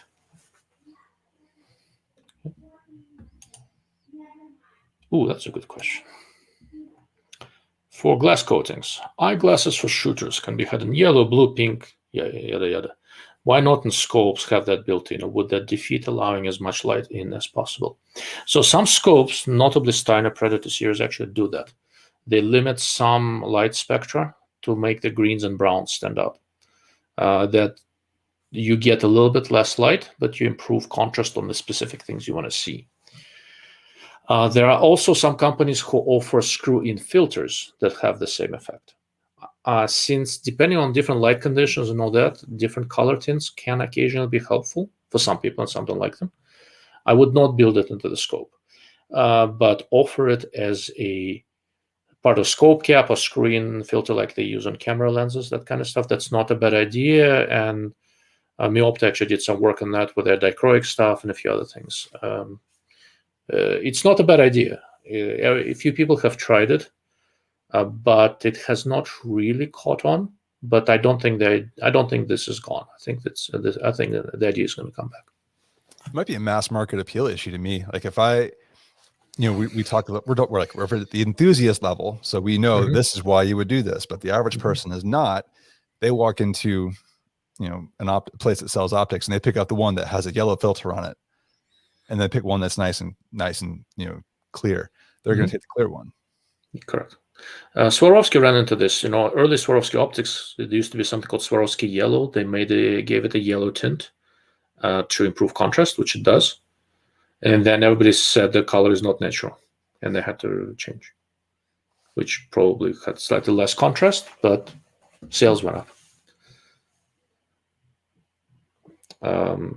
But I just want to see a rifle scope manufacturer who is adventurous enough to build in a pink tint into a rifle scope. I just want to see that. I'll pay money to see that, actually. Anyhow, so okay. Crimson Trace. Jared mentioned Crimson Trace earlier as a company not going to SHOT. I'm a little surprised. They usually go. Crimson Trace is part of American Outdoor brand, same company, Smith & Wesson, all that. I'd be surprised if they're not at SHOT. Maybe they're part of the American Outdoor brands booth. They have all new product line, and Brushline Pro is made in the Philippines. I have the 329x50, and I actually like it quite a bit. As a budget hunting scopes, I think these will do very well. So for the money, these are good. 200, 250 bucks for the one I have. 227 is a little bit cheaper. It's a basic hunting scope. There's nothing truly exceptional about it, but the OEM that builds them has been building this basic model for a while, and they know what they're doing. It should be reliable.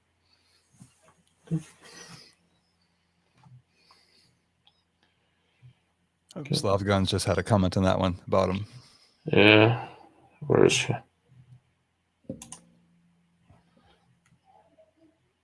Crimson Trace is now part of American Outdoor Brands and no longer Smith & Wesson. Isn't Smith & Wesson part of American Outdoor Brands or not? Or am I confusing them? Slav Guns would know better. He follows all these publicly traded gun companies. Diamond hands.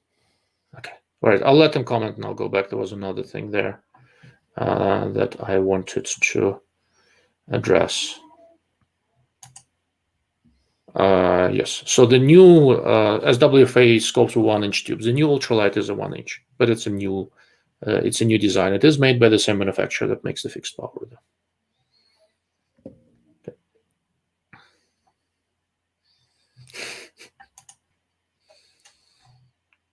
Drew, go ahead, rub it in on how many scopes you have just kicking around. Yeah, I can brag for a long time. I'm pretty proud of this.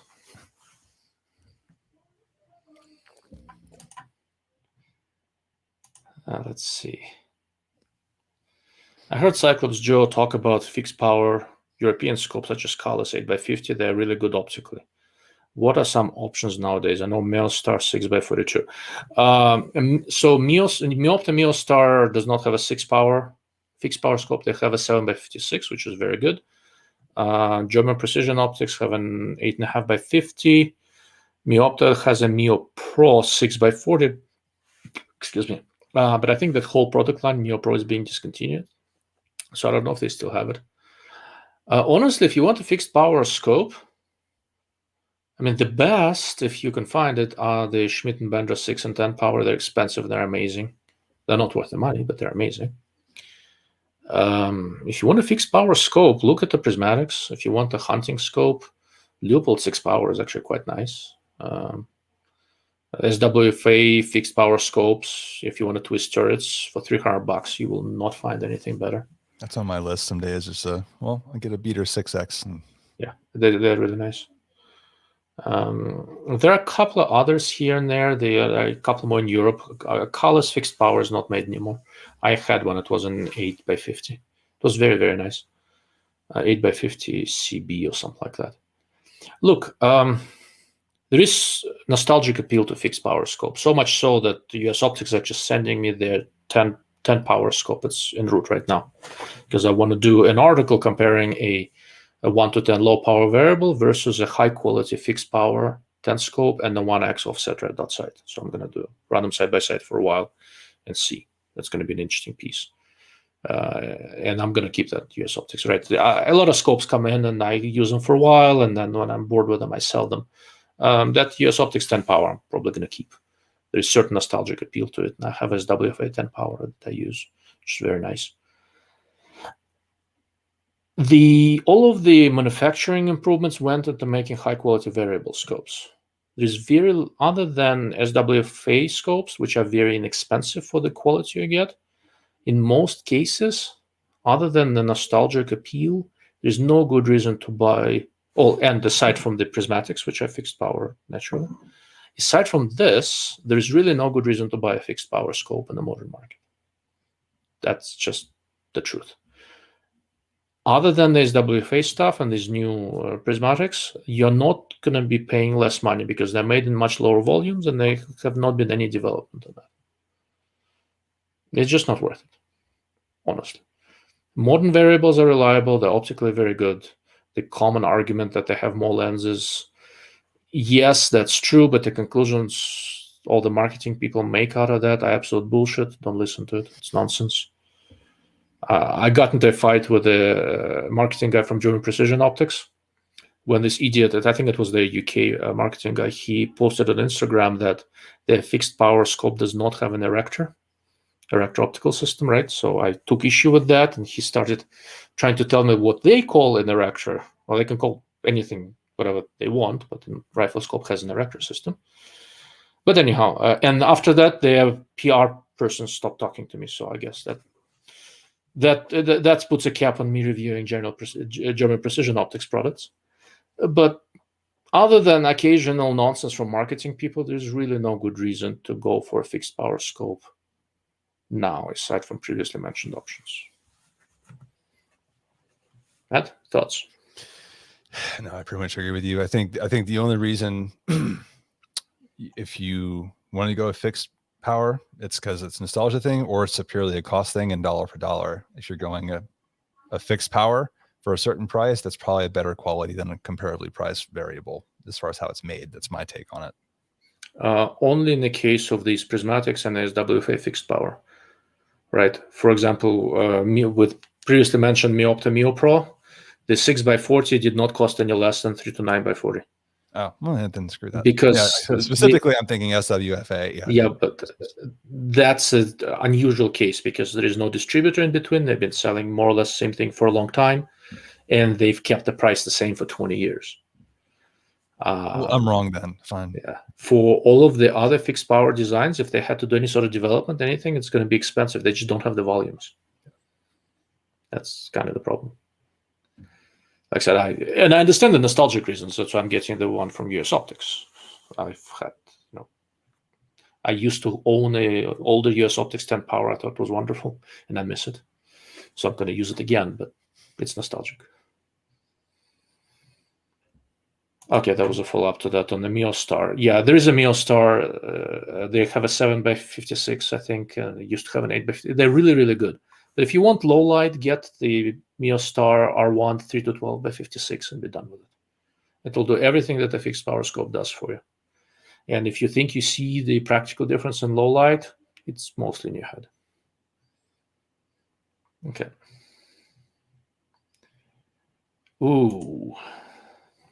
Drew, I like the Reticle Horus H591. As I'm just learning the high details of PRS, but yes, I'm now seeing that as a lot to deal with and does make me more tired faster. I agree, Mosquito Net. The fun thing is that your Horus reticle is one of the simpler reticles Horus makes. If you want to enjoy the simplicity of your H591, go spend some time looking through Tremor 3 and then come back and talk to me. Bring booze. Okay. All right, Larry has cut out. I think we missed that. Sorry, Larry, if you're watching this in replay, I miss saying goodbye to people because I'm trying to go through comments in chronological order. Otherwise, I miss something, but thank you for chiming in.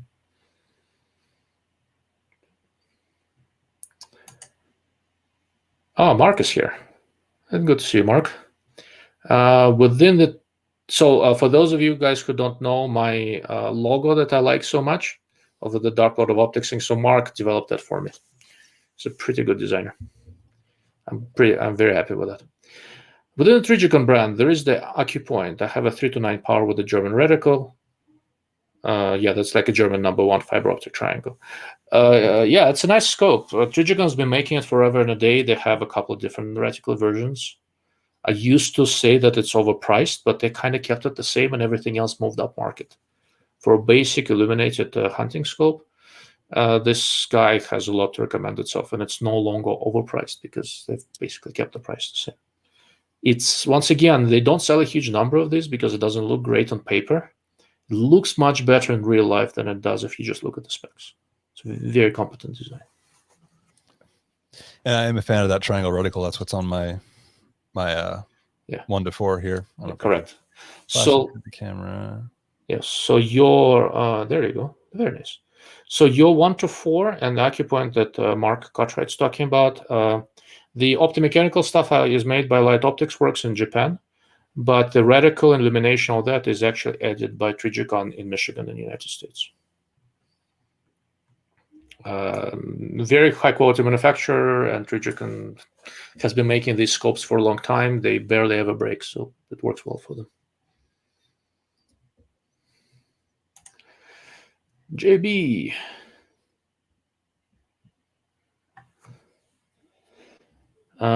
Did an ERA class yesterday with my Delta Striker 1 to 6. Still so impressed. It performed beautifully. Thanks for the heads up. You're very welcome. Delta underpriced that scope. I told them to raise the price. They didn't do too much of it. I got yelled at by somebody on YouTube for suggesting that Delta should raise the price.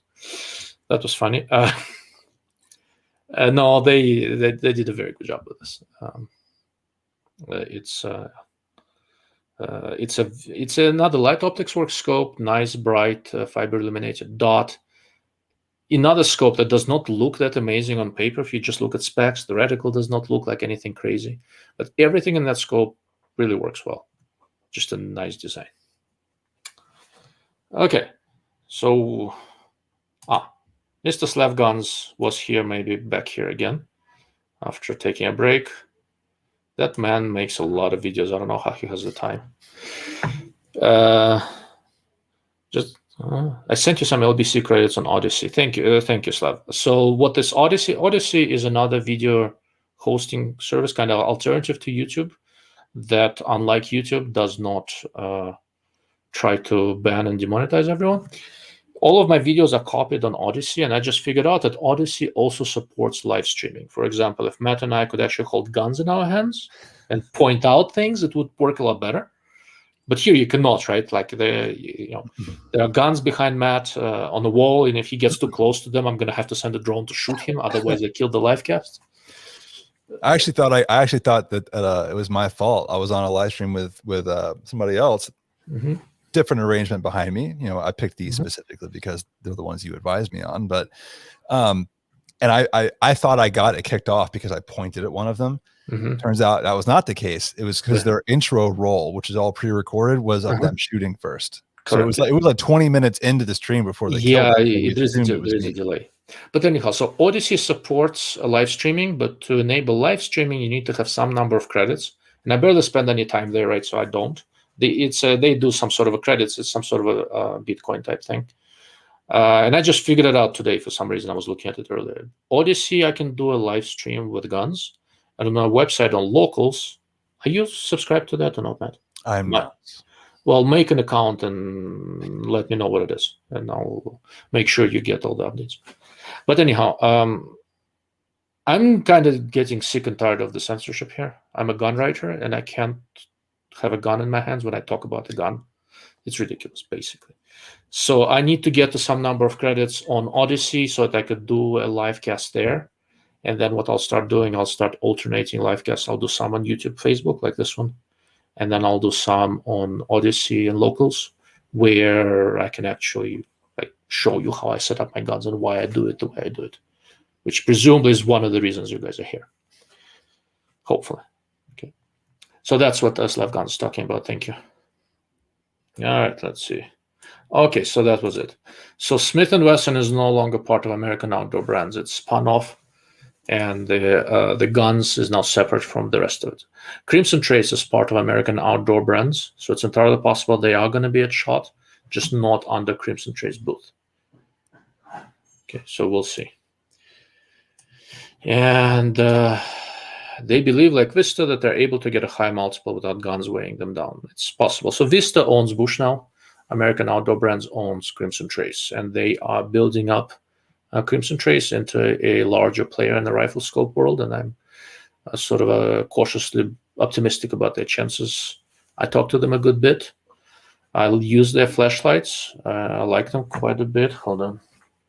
I had a couple here just a moment ago. But yeah. So I'm going to use this in a class. It's a 207G, so it's a flashlight and a laser. I don't care about the laser too much, but I like having a flashlight. So I'm about to take a nighttime handgun class. So I'm going to go play with this. I like the flashlights. They do a lot of things well, and I like how they're approaching scopes. They change strategy. Their current stuff is more of a mid-range, but all Philippines looks to be well made. They're going to sort of... some of the spot in the market that they are going to take, I think, is roughly where Nikon was and a little bit higher than that.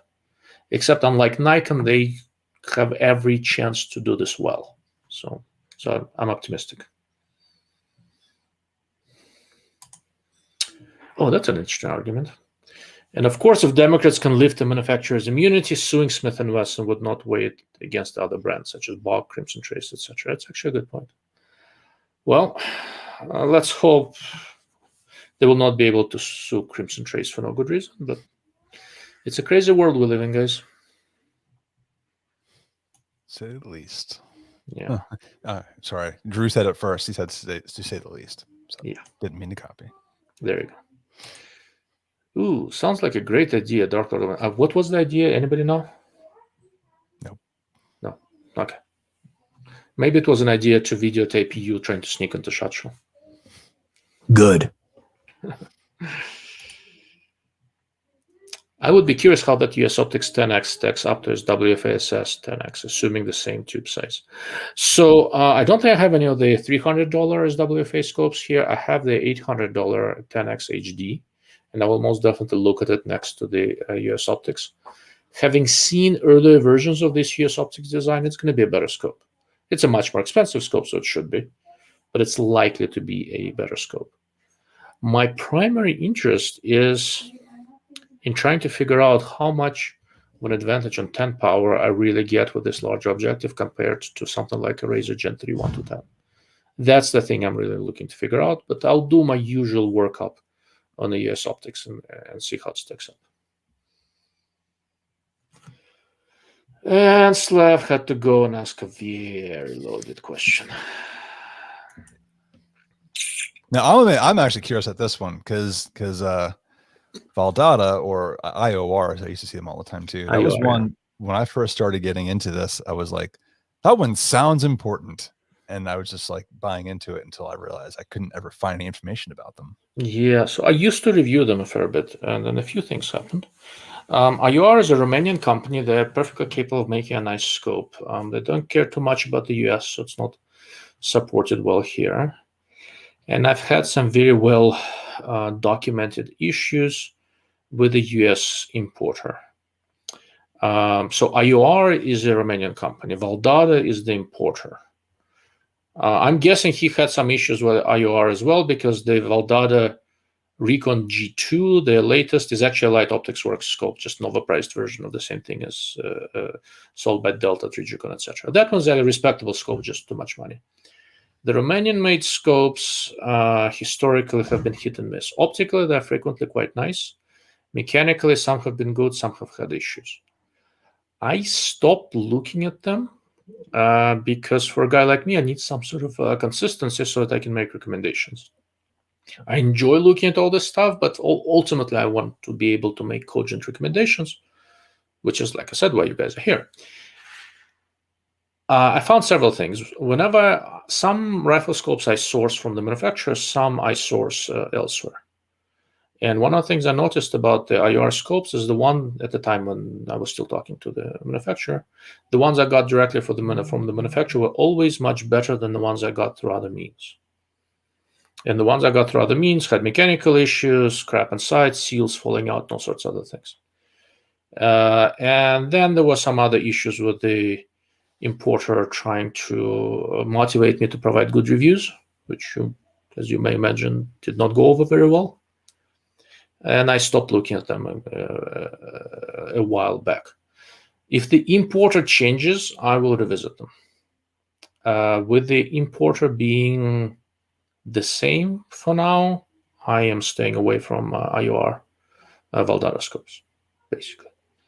I mean, I know Cyclops Joe likes them. He's friendly with the importer and all that. I'm not going there. Let's see. Did that answer your question, Matt? Yes. Excellent. Please note that I was able to say that without cursing in English or Russian. It was not easy. It's because I'm such a nice guy. I expect you to curse.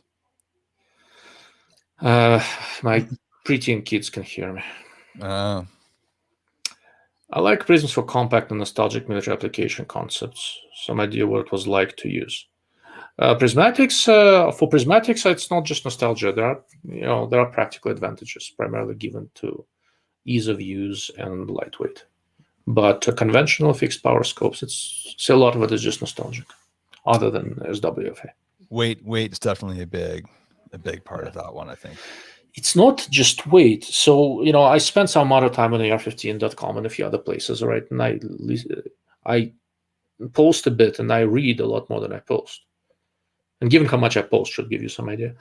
But one of the things I find is that significant number of the people there buy a lot of scopes and don't shoot a whole lot, right? And it's even worse when I visit hunting scopes, right? I realized the other day I shoot more in a month than a typical hunter in a couple of years. It's not just weight, it's balance. And balance makes a big difference. I'll give you an example. I actually learned this with the Alcan a while back, which is not that lightweight of a scope. So here's an Alcan 4-power, and here's a conventional scope. This happens to be Primary Arms 2.5 to 10 by 44. Right? Notice where the weight of the prismatic is versus the rifle scope. Right? The added weight of the prismatic is between my hands, right above the action. The added weight of this thing is further forward. And it's a little heavier to start with, right? But even if they were the same weight, the changes you get to the balance with the same scope make a fairly profound difference. If I added a little bit of weight above the magazine well, it's actually not that big a deal. But once I start adding weight way up front, it changes substantially how I present the rifle and how it handles. Oh, yeah. And so it's not just weight, it's the balance point and all this sort of stuff.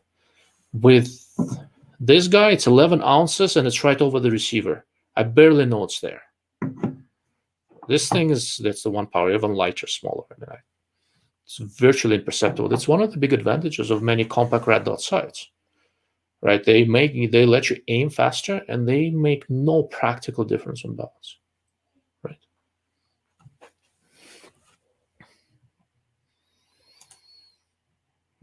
T-Rex has been doing a lot of primary arms and arc and scope reviews lately, which has soured my view of their products. Is that unfounded? Well, I share your take on Mr. T-Rex, but do not let it sully the brands. They're just trying to do marketing. I have sort of ignored primary arms for quite a few years. This year, I wanted to look at a few of their products, and I have a bunch here now, and I'm generally impressed. I don't like their inexpensive low power variables. The mid-range stuff is very respectable. So, like I said, I like what I'm seeing. I have not seen any Arcan scopes, but I have Arcan SH4 heading my way within the next few days, I think. I want to do this comparison of $500-ish front focal plane kind of precision-oriented scopes. So I'll look. That would be the first Arcan I look at. So I don't really have any opinions on that. T-Rex, as much as I dislike the message, does have a big audience, so it's not surprising that he gets to look at a lot of scopes. I wouldn't necessarily put too much weight into what he says. It seems to be directly proportional to how much he got paid. So. And Arcan's an interesting one because I know almost very little about them, but I do remember. I feel like their marketing people decided to go the social media route, because I just started seeing lots of posts suddenly popping up in forums and in social media talking about Arcan, and it was just like it was all at the same time. It was an awful rollout. A lot of it was just they signed up a few dealers who hit all the forums simultaneously. Even Arcan guys, I know them a little bit, were surprised, and it did not look good. It took them a little time to recover from that, but they seem to be doing some good things. We'll see. There's Slavs here. Arcan is seemingly having QC issues, hearing more and more Arcan issues, and well, 2 out of 3 Arcan scopes I have had issues. Yeah, some of the early ones I thought were a little bit inconsistent, but that was based on other people looking at them. Right now, everybody's having QC issues. Supply chain has been disrupted by COVID. So we'll see. I mean, I'm going to go look at one, and if I like what I see, I'm going to make it a point to get my hands on a few more so that I get some idea of how consistent they are. And we'll go from there. Still a terrific value for what it is. The SH4 Gen 2. Yeah, that's the one I'm supposed to receive. So.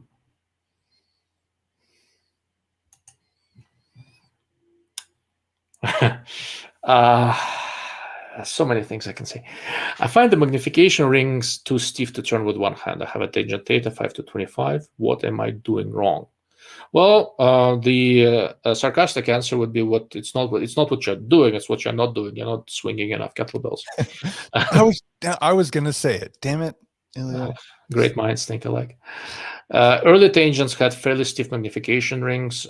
They push their scopes through extremely rigorous testing, and they need to survive some really crazy dirt, dust, temperature, all sorts of other stuff. The new ones are a little bit smoother.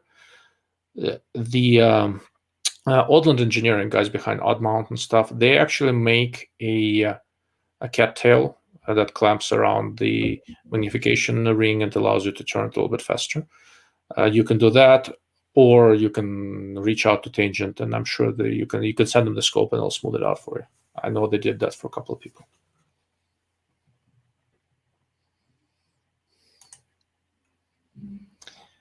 How do they get the reticle on the lens? Laser, overlay, mask, and chemically etch, other processes.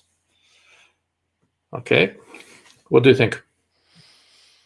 So, I mean, I'm basic over here. Basic B. I'm gonna guess it's a laser done onto a little, very well polished disc, and that's just inserted into the body, and that's where the reticle is. Unless it's a wire. Going old school. Correct. So not all reticles are on glass. There is a wire reticle. It's something called electroformed, and that's how they do it. It's basically they're blasting it just to cut out a shape with an electrical current. The most common glass designs are etched. Essentially, they're basically masked and chemically etched, and then into those little grooves in the glass, there is something deposited, either reflective or non-reflective, depending whether the reticle is illuminated or not, some dark material. But some of the diffraction grating types done by IMT in Switzerland, they are built on very precise photolithography machines, same stuff as used to do masks for semiconductor. And there are some combination of etching, occasional ion beam sputtering, and all sorts of other stuff.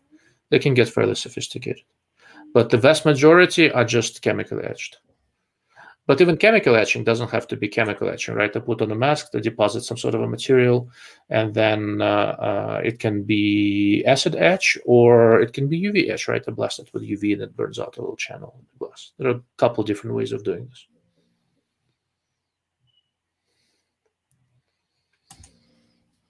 Mr. Poo-Poo and Crutches here. If we're talking about usage, modern tag and modern shooting, a good low power variable on the Mark 114, Caracal 816 piston AR, actually I'm not familiar with that one, is always my go-to because I hate cleaning rifles. I think I agree, low power variable is your most flexible solution. If you can put up with the weight, and most of the time you can, right? Like I said, my primary AR scope is a Razor Gen 3, and I'm really, really fond of it. As far as cleaning goes, I don't know. I'm not in the military. I'm not in Iraq. There is not a lot of sand. I think cleaning ARs all the time is very overblown. I hate cleaning, but I shoot ARs.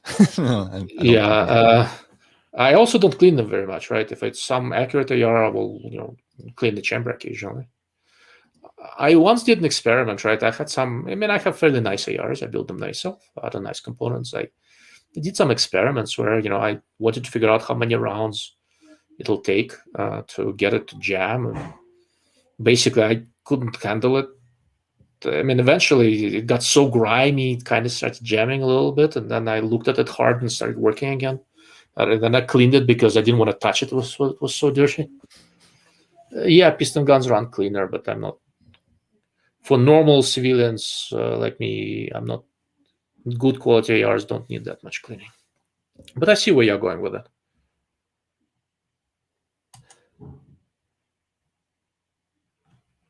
Slav Ganzia, he's doing live casts on Odyssey, and he can hold a gun in his hand and be all smug about it.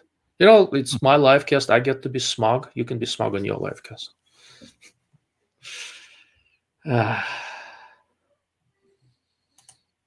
Okay, it's another optics question. Thoughts on the Schmidt & Bender PM2 3-20, not the shorty. It's a very nice scope. It's expensive. And I don't like all the reticle options that Schmidt has. But I like the new grid reticle. It's very good.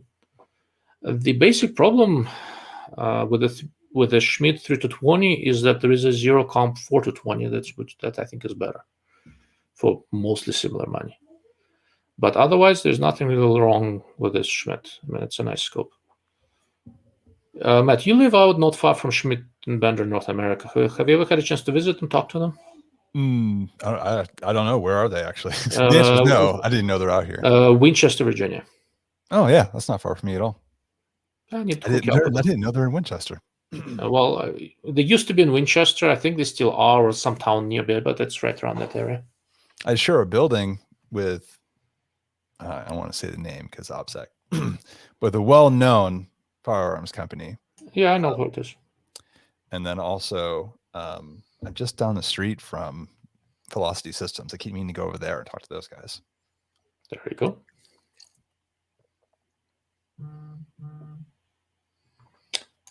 Slav guns. You can stream to Odyssey and YouTube at the same time, which is what I do. But if you're handling a gun, I would assume that you can't stream to YouTube. They'll kill that part of the stream, and you'll just continue talking to Odyssey, right?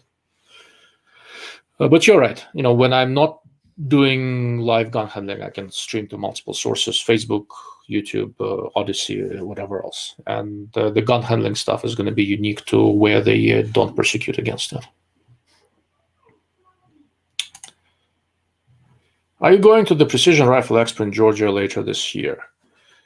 Probably not. Matt? When is that? Actually, don't remember. I remember I looked at it. I had something else at that time, but I don't think so. No, I think that month I'm planning on going to Overland Expo. So when is that? It's October 30th to 31st. October 30th, 31st. No, so October 27th is going to be my brother's birthday and 30 years since we landed in America. So I'm going to be home celebrating that. Good. You learned. That was nice. I saw Drew make a comment. I don't know if he's still around here, but yes, I'm rocking a whole sound pad over here. I'm not using. So I got there on there today. That sounded very sinister. I'm impressed. I need to invite you more often. Okay. What was that? Okay, yeah. So Drew was watching Slav's gun building show. I need to do that. A couple of things I can do with that. Let's see. Okay. Is there any possibility that Meopta will fix the illumination scopes like Optical 6 126?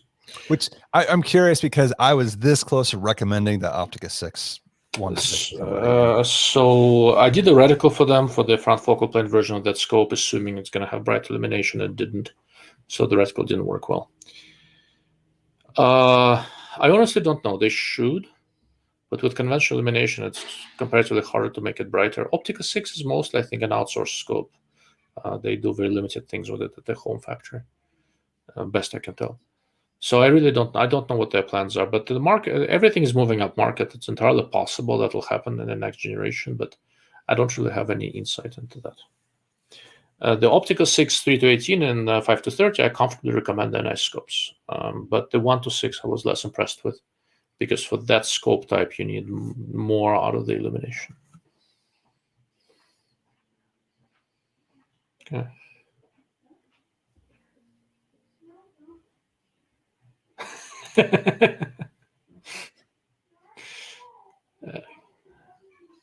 Matt, you want to repeat that? Good. Sound? There we go. You learned. Do it. All right, that's cute. Yeah, I like that. All right, that's a question for Matt. If you are to build a 0 to 1,000 yard AR with 6mm arc, what scope combo would be picked? So to me, this isn't even a matter of the cartridge you're going to use. This, if you want up to 1,000-yard rifle, then you pick the optic it's meant to do that, and then suits other purposes. Like, how often do you think you're going to carry it? You know, are you going to be doing positional shooting? Is this off of a bench? So for me, this is no different than something that I would do for a bolt action. And for 1,000 yards, well, 0 to 1,000. 0 to 1,000. All right. It's not just 1,000. It's anything that works from 0 to 1,000. See, here's the problem I have with, and this is not to pick on Lincoln Chan. Oh, you can pick on him. He's here a lot. He's good. He's used to it. I don't like answering these questions unless somebody says, and here's what I'm willing to spend. Exactly. That's what it comes down to. How much money are you willing to spend?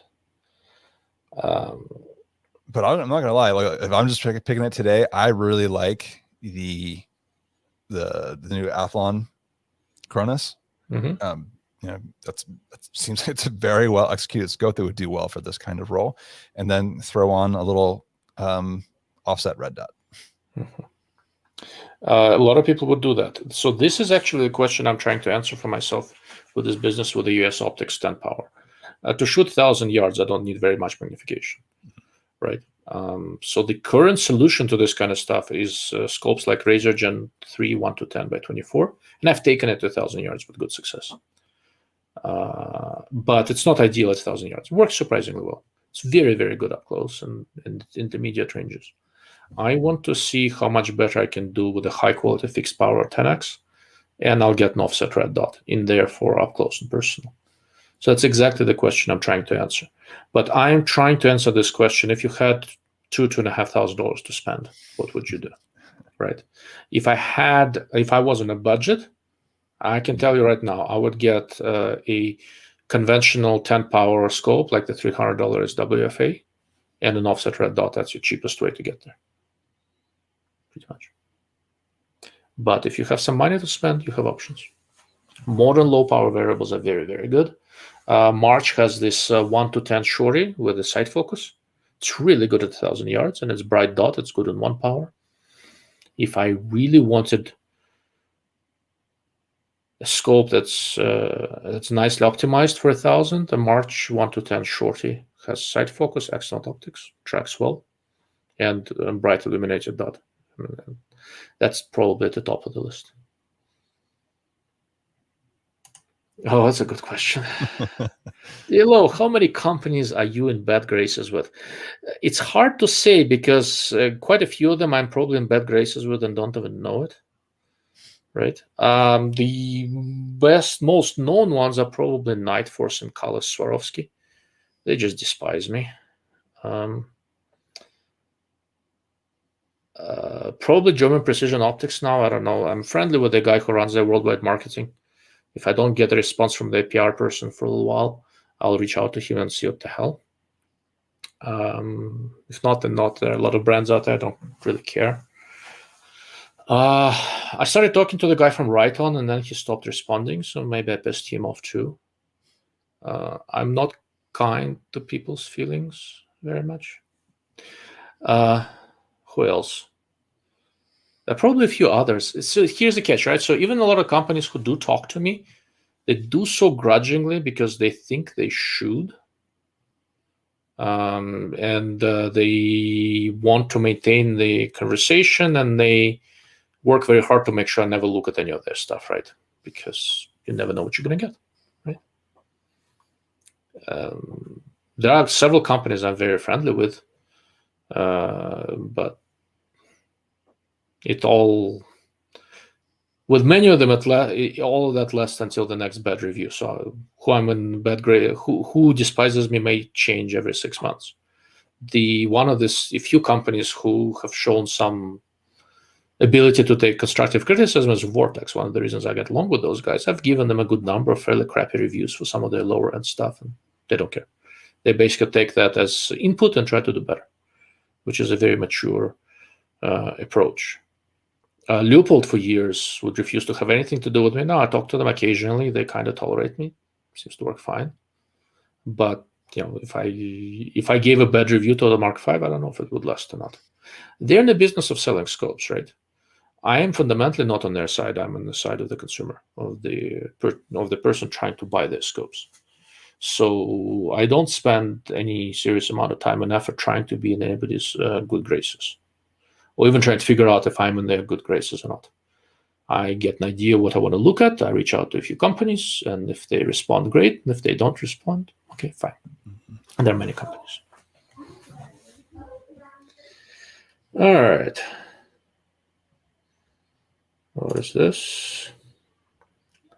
On the shit hit the fan AR-15, if running an offset or piggyback red dot, would you rather SWFA ultralight or the Vortex 5 power prism? 600 meter max range, considering usable 56 range for most people. Ooh, that's a good question.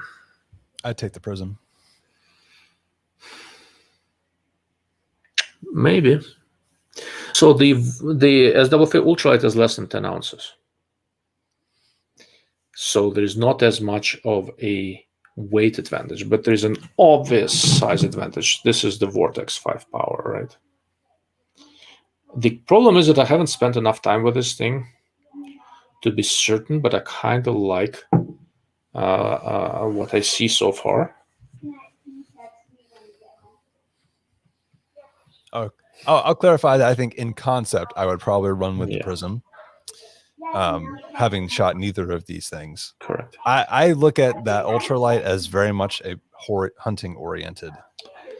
So I helped them with the BDC reticle. It's actually designed for 56. It was designed for people who want to plink with AR-15. That's one of the reasons. The eye relief is fairly short and the scope is very light and all that sort of stuff. From a handling standpoint overall, like I said, I would probably lean a little bit more toward the prism. But since you're asking about a specific prism, I need to spend more time with it to give you a qualified answer. Generally, for this kind of stuff, the way I'm leaning toward a lot of this, with a variable scope. Actually, no, I don't know. It's a good question. Maybe that's going to be another comparison that I do. It's a good idea.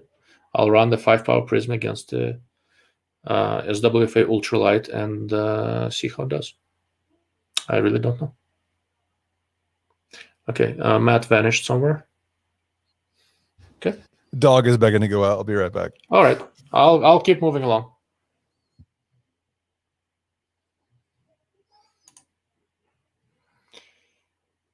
So at least, okay, that's oh yeah, IOR, I forgot. Yeah, IOR Valdada hates me as well. I'm okay with that. That's also Carlos Swarovski.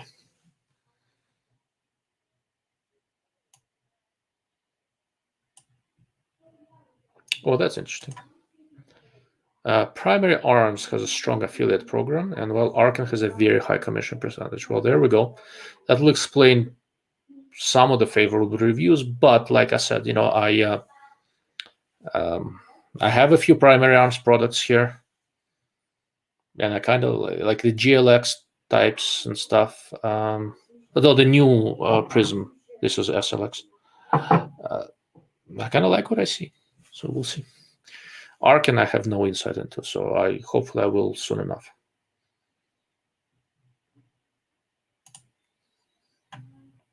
The scope is actually pretty good, except of course many seem to have parallax issues. That's Arcan. I will let you know what I find shortly.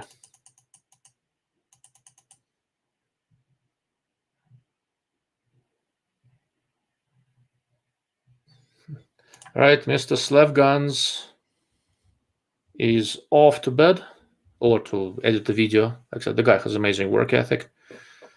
Make sure you smash the like button. Yes, please do. Thank you for reminding me. I always forget. And it turns out that Mr. Slav Guns likes cleaning guns about as much as I do. Because Slav guns do not need to be cleaned.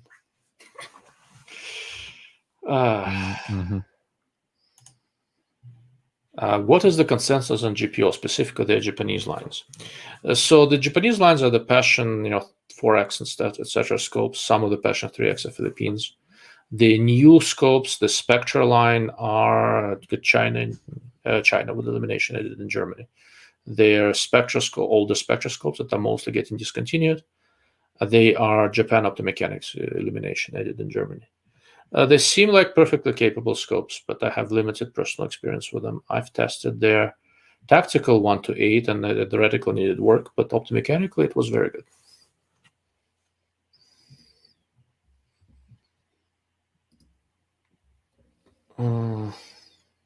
You've never seen anything from German Precision Optics, have you, Matt? I've never. No. Short answer, no. All right.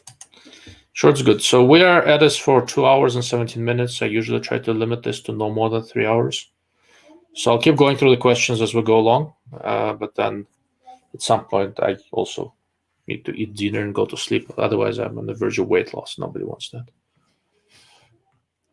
All right, that's a good question. It'd be hangry Russian. It's I'm a fairly jovial fat guy, and a few times where I've lost a lot of weight, my sunny personality has taken a dive, and the darker parts of my sense of humor really came out to play. Nobody enjoyed that other than me. That's the only one that matters. Yeah. I went, when I was in college briefly, I went on a crazy diet and went under 200 pounds, which for me is practically anorexic. It was about 25 years ago. People still talk. All right, Drew. The other day at the range, I tried with and without a sunshade using 3 to 4 inch long sunshade. Couldn't tell a difference. When would I notice a difference? Dusk or dawn? Depending on the scope, you may notice a difference any time of day, but it's most useful when the sun is comparatively low over the horizon.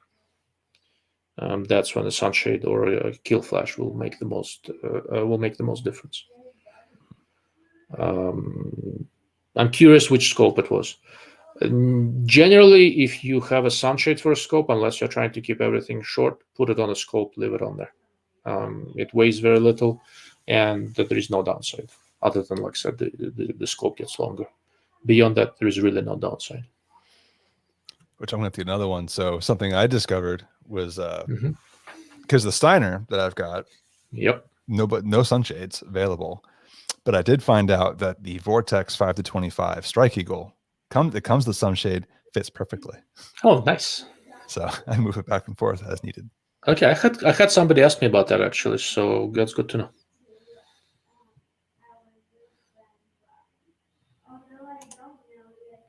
If you do Odyssey, will you let us know on here when you're doing a chat? I wouldn't want to have to confiscate all your whiskey. I'm switching from TRX threats to whiskey. Okay.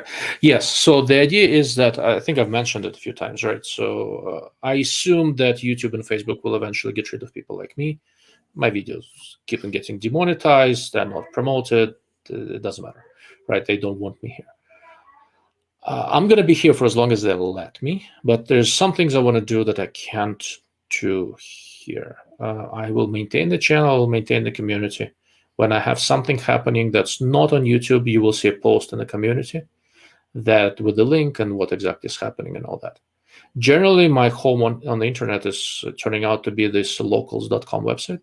darklordofoptics.com points there.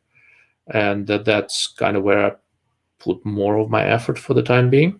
And they will have a live casting capability fairly soon as well. But I like Odyssey. I don't like to be in one place only. I want my stuff backed up, because if somebody pulls the plug on the servers, as we've learned from Parler, I want to have the content distributed in multiple places.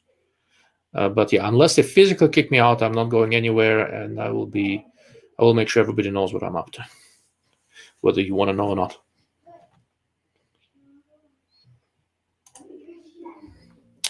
I like how straightforward and blunt you are, Doctor. You are to the point at hand, saves time. Thank you. I strive for that. All jokes aside, I'm trying to... There's so much bullshit in the rifle scope world, general optics world. I really want to introduce a clean, simple, but somewhat intellectual thinking man's approach to this. This is not rocket science. It's not hard to reason through this stuff. All the voodoo out there and simple nonsense just annoys me, which is why I do this.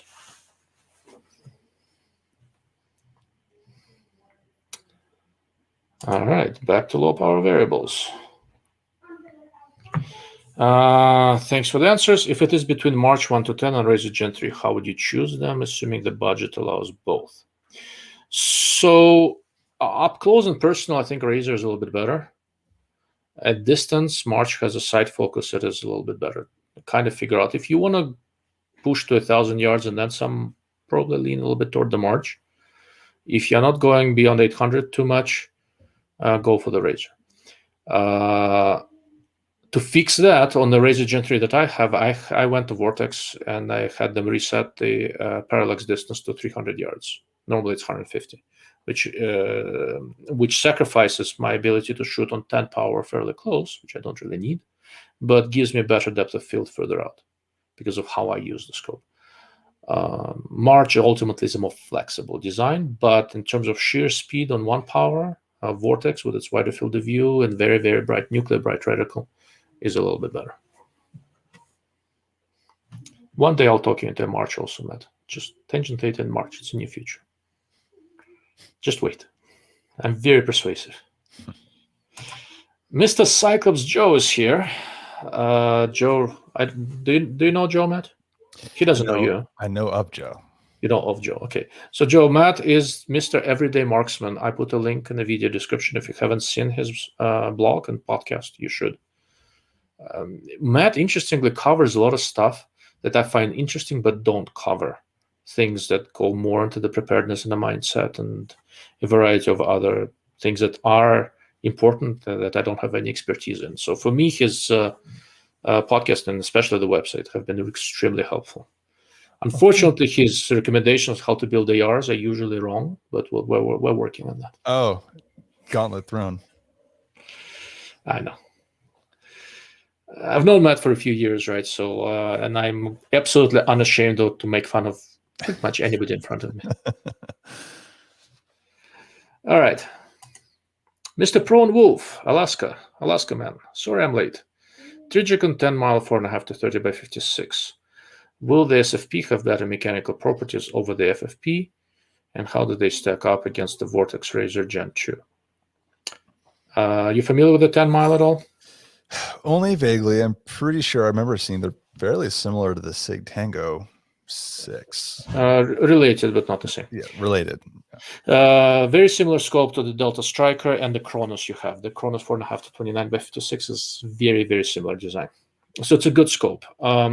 This scope was originally designed, I believe, to work with both SFP and FFP reticles. So mechanically, there will be no difference. SFP reticle, in America, a lot of people still prefer it. And if you're doing mostly target shooting, there are, it's not necessarily a bad idea. I personally prefer FFP, and whatever limitations that introduces, I'm comfortable working around. But it's really a personal preference. But mechanically, there's no real difference. They're broadly comparable to Razor Gen 2.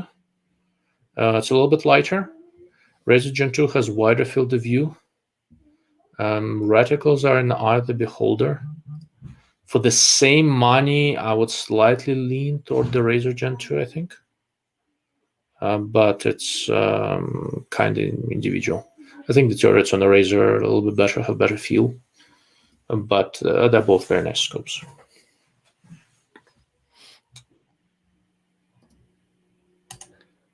All right, Philip. There was a great quote on AR-15, I assume AR-15.com, from a veteran who addressed an AR optic and real-world battlefield usage. The more magnification, the better, because it was needed for non-shooting. I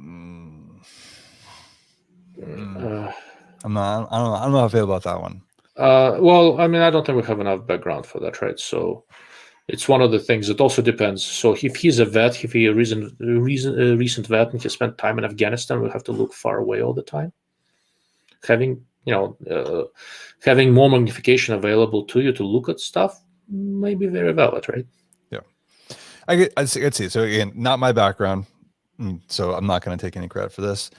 This is a situation to me where I think there is benefit to separating your rifle optic from your observation capabilities. Like if you like eye fatigue, for instance, I would rather have a nice set of binoculars or do terrain examination and things like that to do both eyes than trying to do it all glass through a scope.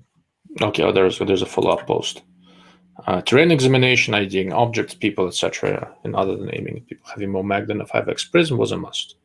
You spend the majority of your time doing that, not shooting at people. It is a perfectly valid argument. Look, this argument is one of the big reasons why the military has pushed toward low power variables as much as they did, and why we have these really world-class 1 to 6, 1 to 8, and 1 to 10 rifle scopes. This is not really a major secret, but I have a very strong suspicion that this was influenced by spending a lot of time in Afghanistan and a fair amount of time in Iraq. Although Iraq, the distance is, was more urban warfare. In Afghanistan, it was far away. It isn't.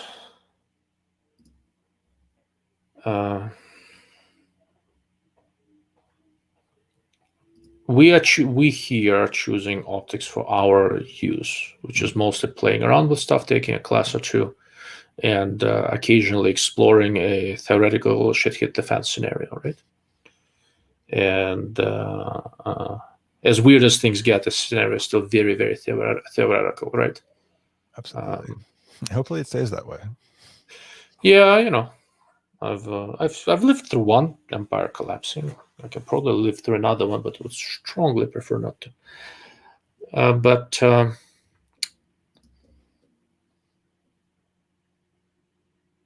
I'm large, fat, and lazy. I'm very heavily influenced by how much crap I have to carry with me. So I'm kind of with Matt. Oftentimes I lean toward lighter stuff to the detriment of some of the capability. But on the other hand, if you have enough magnification where you don't have to carry a binocular spotting scope, who knows, right? It's an interesting argument. It's an interesting thought exercise. We should probably see Matt. That's a live cast by itself. Yeah, I feel like I could probably go dip back into some of my guests and get their opinion. Yes. So you know what? Let's do this. Let's make a note of this. Maybe we should revisit this in a month or two, and see if we can explore this a little bit further. I'd like to give it some more thought. Doug is here. Hi, Doug. You're late. Usually you're the first one. Mr. Fredkin, what's a good general short to medium range optic for an AK? Is it generally the same as AR? I'm going to do a video on AKs and we'll talk. I know this gentleman outside of the online world, so he'll get my specific opinion.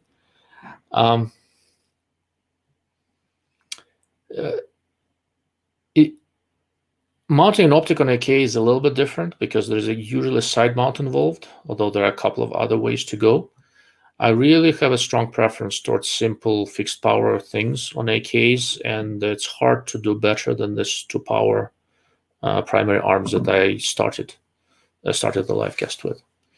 It's easy because it has a compact ACOG type mount. It's pretty easy to mount on an AK using a good quality side mount from RS or AK Master, and there are a couple of others. The Reticle works well with an AK, and it's fairly robust. An AK is not really a lightweight rifle to start with, and the way it is, having a scope protrude far forward on an AK is not ideal. You already have to do something with the stock because your cheek weld disappears and all sort of stuff. So there are some fit issues with AKs, with optics. That's a subject for another video I'm working on. But I'd probably go for a smallish prismatic. You're not shooting very far anyway. I would even go down to red dot for me. If it was general 0 to 200. My eyes, once again, I don't like red dots at 200. I can shoot things with it. I can't really identify things very well with it. I don't know. I mean, depending on the situation, sometimes you can just walk over and identify a body, but I'd rather not. Sorry, I gotta laugh. Thanks, Philip, for the laugh, because he's making a comment about a review I did of $100 lighter a while ago. Because frankly, I was starved to write about something, so I just pulled it out of the drawer and wrote about it. Yeah, one of those. This one. You cost me money. Now you have to buy tangent here. Okay. All right. Drew just subscribed. Appears to be a lot of neat subjects. Yeah, Matt covers a lot of interesting stuff. Like, I'm sort of focused on optics and guns and some political issues. Matt goes well beyond all this stuff. So I go back to what I said at the beginning. My whole thing is I'm not an expert at anything, but I believe very strongly in that we could probably solve a lot of issues in our country if people just were more capable of taking care of themselves. And to me, that's bad through discipline and feeling confident in surviving when bad stuff happens. That's a very good summary. See, I'm an expert in convincing people I'm an expert. All right. What is this one? Consider the 10 mile of the Razor Gen 2. The March will have to wait till next year. Yeah. Choose the reticle that you prefer. I mean, it's close. Does YouTube streaming restrict showcase of Liquor 2? No, I'm going to bring back the guess the booze exercise soon enough. But after we're done here, I need to go do some gunsmithing. I prefer not to do that drunk. Otherwise, the next day at the range, there are surprises I don't want. Yeah, I would have been sipping some whiskey tonight too, but early workout in the morning. Well, okay, that's self-inflicted. There's no excuse. Yeah, I know. Yeah. No, I do my kettlebell swings in the morning, but I can do that moderately drunk. It's okay. It helps with the hangover, actually. It's the way, comrade. Yeah, there you go. Oh, that's the lighter. Okay. Drew Bradley, watch out, you'll be buying a $100 lighter. Yeah. I bought 3 of them, gave one to my brother-in-law, kept 2. But I will say, of all the lighters I've ever had, it's the only one that actually held on to fuel for a year. Granted, I don't light that much with it. This one does not hold the fuel for a year, but 6 months seems okay. Then it evaporates. That's the same one you recommended. I mean, you actually might use it more than I did. Yeah. I use it to start my barbecue. You know. That's for. I bought a fancy freaking light. I need to use it for something. Okay. Better yet, if the $100 lighter will light, no, don't use this lighter to light cigars. This uses lighter fluid. Use a nice butane lighter to light your cigars. If you really want, if you're being nice to me, send me an email at swag@darklordofoptics.com, and I'm gonna send you one of these Zippos with a butane insert and with the Dark Lord of Optics logo, and you can light your cigars with that. Since Drew paid attention and subscribed to the to Matt's podcast, let's do this. Drew, shoot me an email at swag@darklordofoptics.com. Give me your address. I'll send you a lighter for your cigars. Oh, wow. Congrats, Drew. I didn't say it works. It'll be an exercise in frustration. All right. I think we got to the end of the questions. You guys are getting weak. I remember when these things ran for 5-something hours, which is something I'm trying to avoid. I just saw one of those today. I was going back and like, oh, here's one. He talked to Slav, or he talked to Mike from Swamp Fox. Yeah. Slav after, I think that ran for 5 hours. Yeah, it's too long because what happens then everybody wants me to go listen through that whole nonsense that I just said and put timestamps on what was covered when. I can't quite bring myself to do it. And if more of you guys subscribe on my channel, I'll be able to hire an assistant to do it. Shameless plug. All right. It's a work night. That it is. Sorry, long day. Okay, guys, if you're taking my odd jokes seriously, it is indeed a long day at work. Nah, it's about time. We should be wrapping up anyway. Okay, there we go. Any possibility to do a stream of video about electronic optics, rangefinders, night vision, thermal? Yes, I need to think a little bit about what to do there. The easy thing for me to do is to do a video on the fundamentals, how this stuff works, etc., because that is quite literally what I do for a living. For my day job, I run a company that builds test and characterization equipment, primarily for various electronic targeting systems, thermal, night vision, and all sorts of large airborne. My field of expertise is not optomechanical stuff like conventional rifle scopes. My field of expertise is electro-optics. So I can do a lecture on the fundamentals of how this stuff works, etc., quite easily. What is harder for me to do is a careful overview of what is commercially available, because historically most of that stuff has been crap, and I haven't really looked at it. And I have a bunch of thermals here right now, and they're 8K and up, and they're quite decent. I was planning to look at a few more, but I cannot give you a good overview of the marketplace simply because I haven't looked at this stuff. And these companies are not itching to send me their $3,000 thermal scopes to look at because they really don't want to hear what I have to say about them. And they know it. So tell me what you're looking for, and then I can tell you if this is something I can do. Oh, and why it seems that night vision thermal reseller world is nothing but crazy drama. Yes, because everybody wants to buy a nice thermal for $2,500 and it doesn't exist.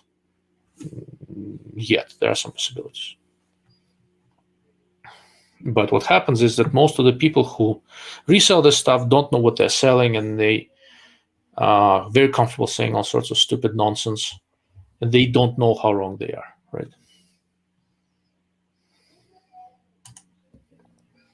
Mr. Fushniken. Good job, guys. Viewers should subscribe for channels that drop knowledge bombs. Strongly prefer this to shills. Thank you. I really do appreciate it. This is sort of what I'm going for, and I know Matt is as well. Mm-hmm. I think it's hard to get information these days. Well, it's not. I think it's easy to get information. Getting information that's useful is hard. Yeah, it's a very good way to put it. I also am interested in rangefinders, especially that are good to 1,500 to 2,000 yards.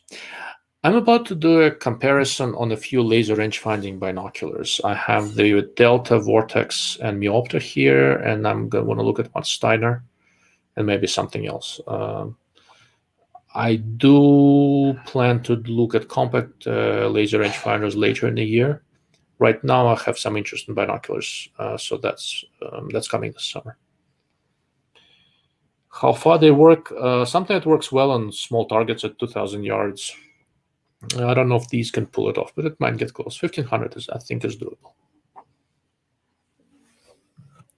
Do you play at all with the laser rangefinders and stuff? Me, someday. I got all my practice milling targets before I realized that's probably not actually realistic. And I might as well just invest in a laser. But then they're going to see me through their nods. And then well, you can get a 1535 LRF. Steiner makes a commercially available one. It's a little bit pricey. I feel like if I'm honest with myself, if I was trying to get into a laser rangefinder game right now, it would be for show. And then I would be worried that I would buy something that I'm not actually going to use because the competitions I shoot in are all like they're known distance. I don't need to range it. Yeah. So then I would buy something for a theoretical use that I'm not going to use for 5 years, and then in 5 years, better stuff comes along for what I paid.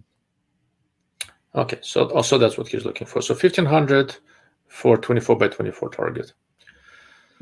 The high-end stuff will definitely do it. The more conventional, it's coming. I don't know. Right now, that would be a little bit hard. SIG 1800 peters out at about 800 yards. So for typical rangefinder, I still use a SIG 2400, and that's definitely good past that. I don't know if it can do a target that small easily at 1.5. I think there is some stuff here that's capable of it. The larger Steiner definitely can, but I'm gonna have it here, and I'll work it out and see how it works.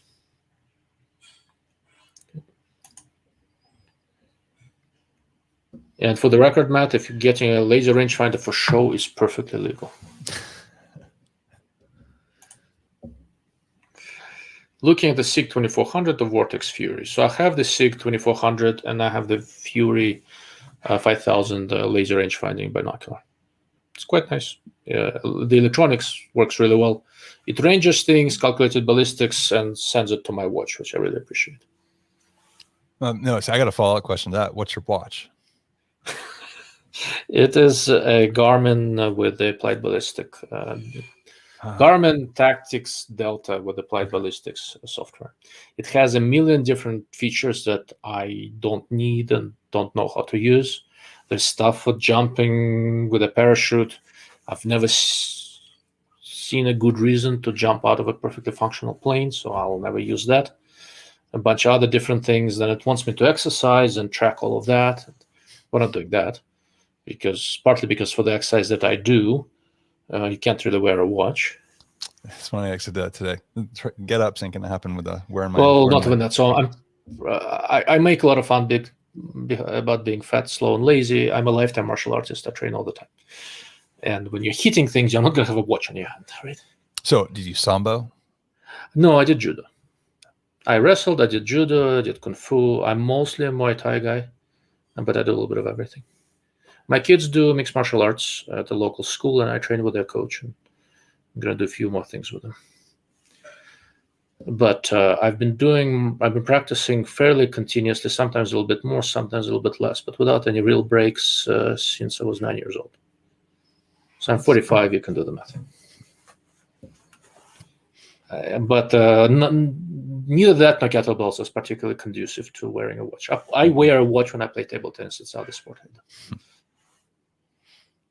So when I lived in California, whenever somebody asked me what I do for fun, I would always say table tennis. There would be no further questions. Now that I'm no longer in California, I can say guns, knives, martial arts, all sorts of stuff. I teeter on that with people I work with, working in tech around DC. So I say, I'm into the outdoors. And then I'll flash pictures of knives or bushcraft shelters or other stuff that I do and write about. Only a few people ever. Though the funniest thing I did actually was I was setting up for a stream one day with the wall back here. So I had my camera everything turned this direction, and I had my camera on before I realized I was actually in a work meeting. And I got there 10 minutes early while I was setting everything up, and I realized people were joining and starting to talk while I was doing it. And I just like wide-eyed, I swatted the camera off the desk until I could rearrange everything. And it was like one of the new hires. It was like his first day, first meeting. Oops. Yeah. That that could have been interesting. Yeah. Most people I run into professionally don't seem to mind, and figuring out what I do for fun in the age of Google is not really that involved. It seems like people habitually Google each other's names. I run into this all the time. I go talk to some people at some large defense company, and next time I talk to them, they start steering the conversation to rifle scopes, right? That means they Googled my name and something came up. And I don't mind, but I generally don't volunteer the information. Okay, rangefinders, I hope, will come down in price sooner than later. They have come down in price a lot, and there's some more interesting stuff coming. I wish a set of binders and spotting scopes can be had with the Horus H591 to match my scope. No, that does not exist and will not happen. H591 is basically a milli-radian reticle. So if you're trying to figure out holds and corrections, any spotter binocular that has a milli-radian reticle is perfectly compatible with your rifle scope. You don't need to have the same reticle. You need to have the reticle in the same units. And something as busy as a Horus, I think, is even worse in an observation device. If you look at it, the few times when Horus did a reticle for a spotting scope, like Bushnell LMSS or something like that, even Horus, despite their bad intentions, managed to contain themselves and not cover the whole thing in useless lines. Right? Any milli-radian reticle is going to work fine. Any thoughts on SIG BDX scopes combo? It's a good idea, but I haven't had a chance to test one, just didn't get to it. I have a couple of SIG products here that I need to finish with before I look at more SIG stuff. I kind of try to cover a large number of companies. So BDX is on my list, but hasn't been tested yet. Have you looked at it at all, Matt? Nope, can't say I have. Okay, it's a basic combination of rifle scope and laser rangefinder, where a laser rangefinder lasers it and you get an aiming point lit up inside the rifle scope. Okay. Yeah, I feel like this kind of thing's been around for a while. Correct. Just their version of it.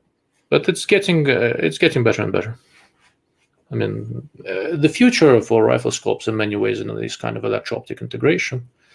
The question is that what shape will it take and who is going to do it best? Yeah.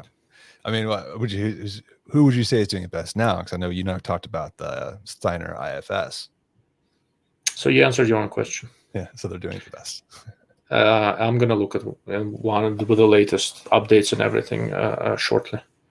But SIG BDX is aimed a little bit more at hunting, and they're doing it on a budget. Steiner IFS is expensive, so I like the IFS interface.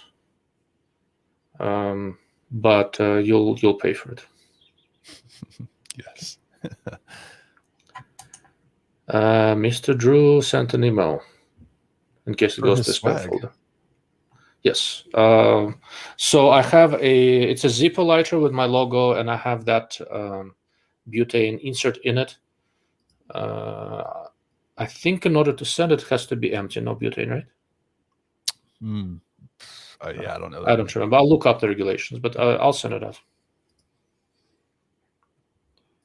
Okay. All right. Got to the end. I think we are here. So before they have a chance to say something else, we need to be wrapping up, or we'll be here for another hour. But no, the number of so we're down to 9 listeners. So I think people are tapering out. It's time to go to sleep. It is indeed a Monday. Matt, thank you very much for stopping by. Oh, thank you for having me. It's been a pleasure. Yes, we should do this more often. Yeah, I have you back on my show too.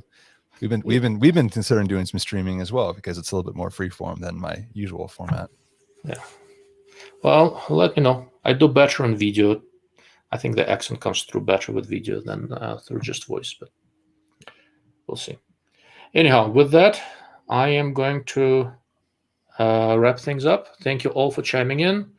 I'll plug my Dark Lord of Optics website one more time. That's where I spend most of my time on the web.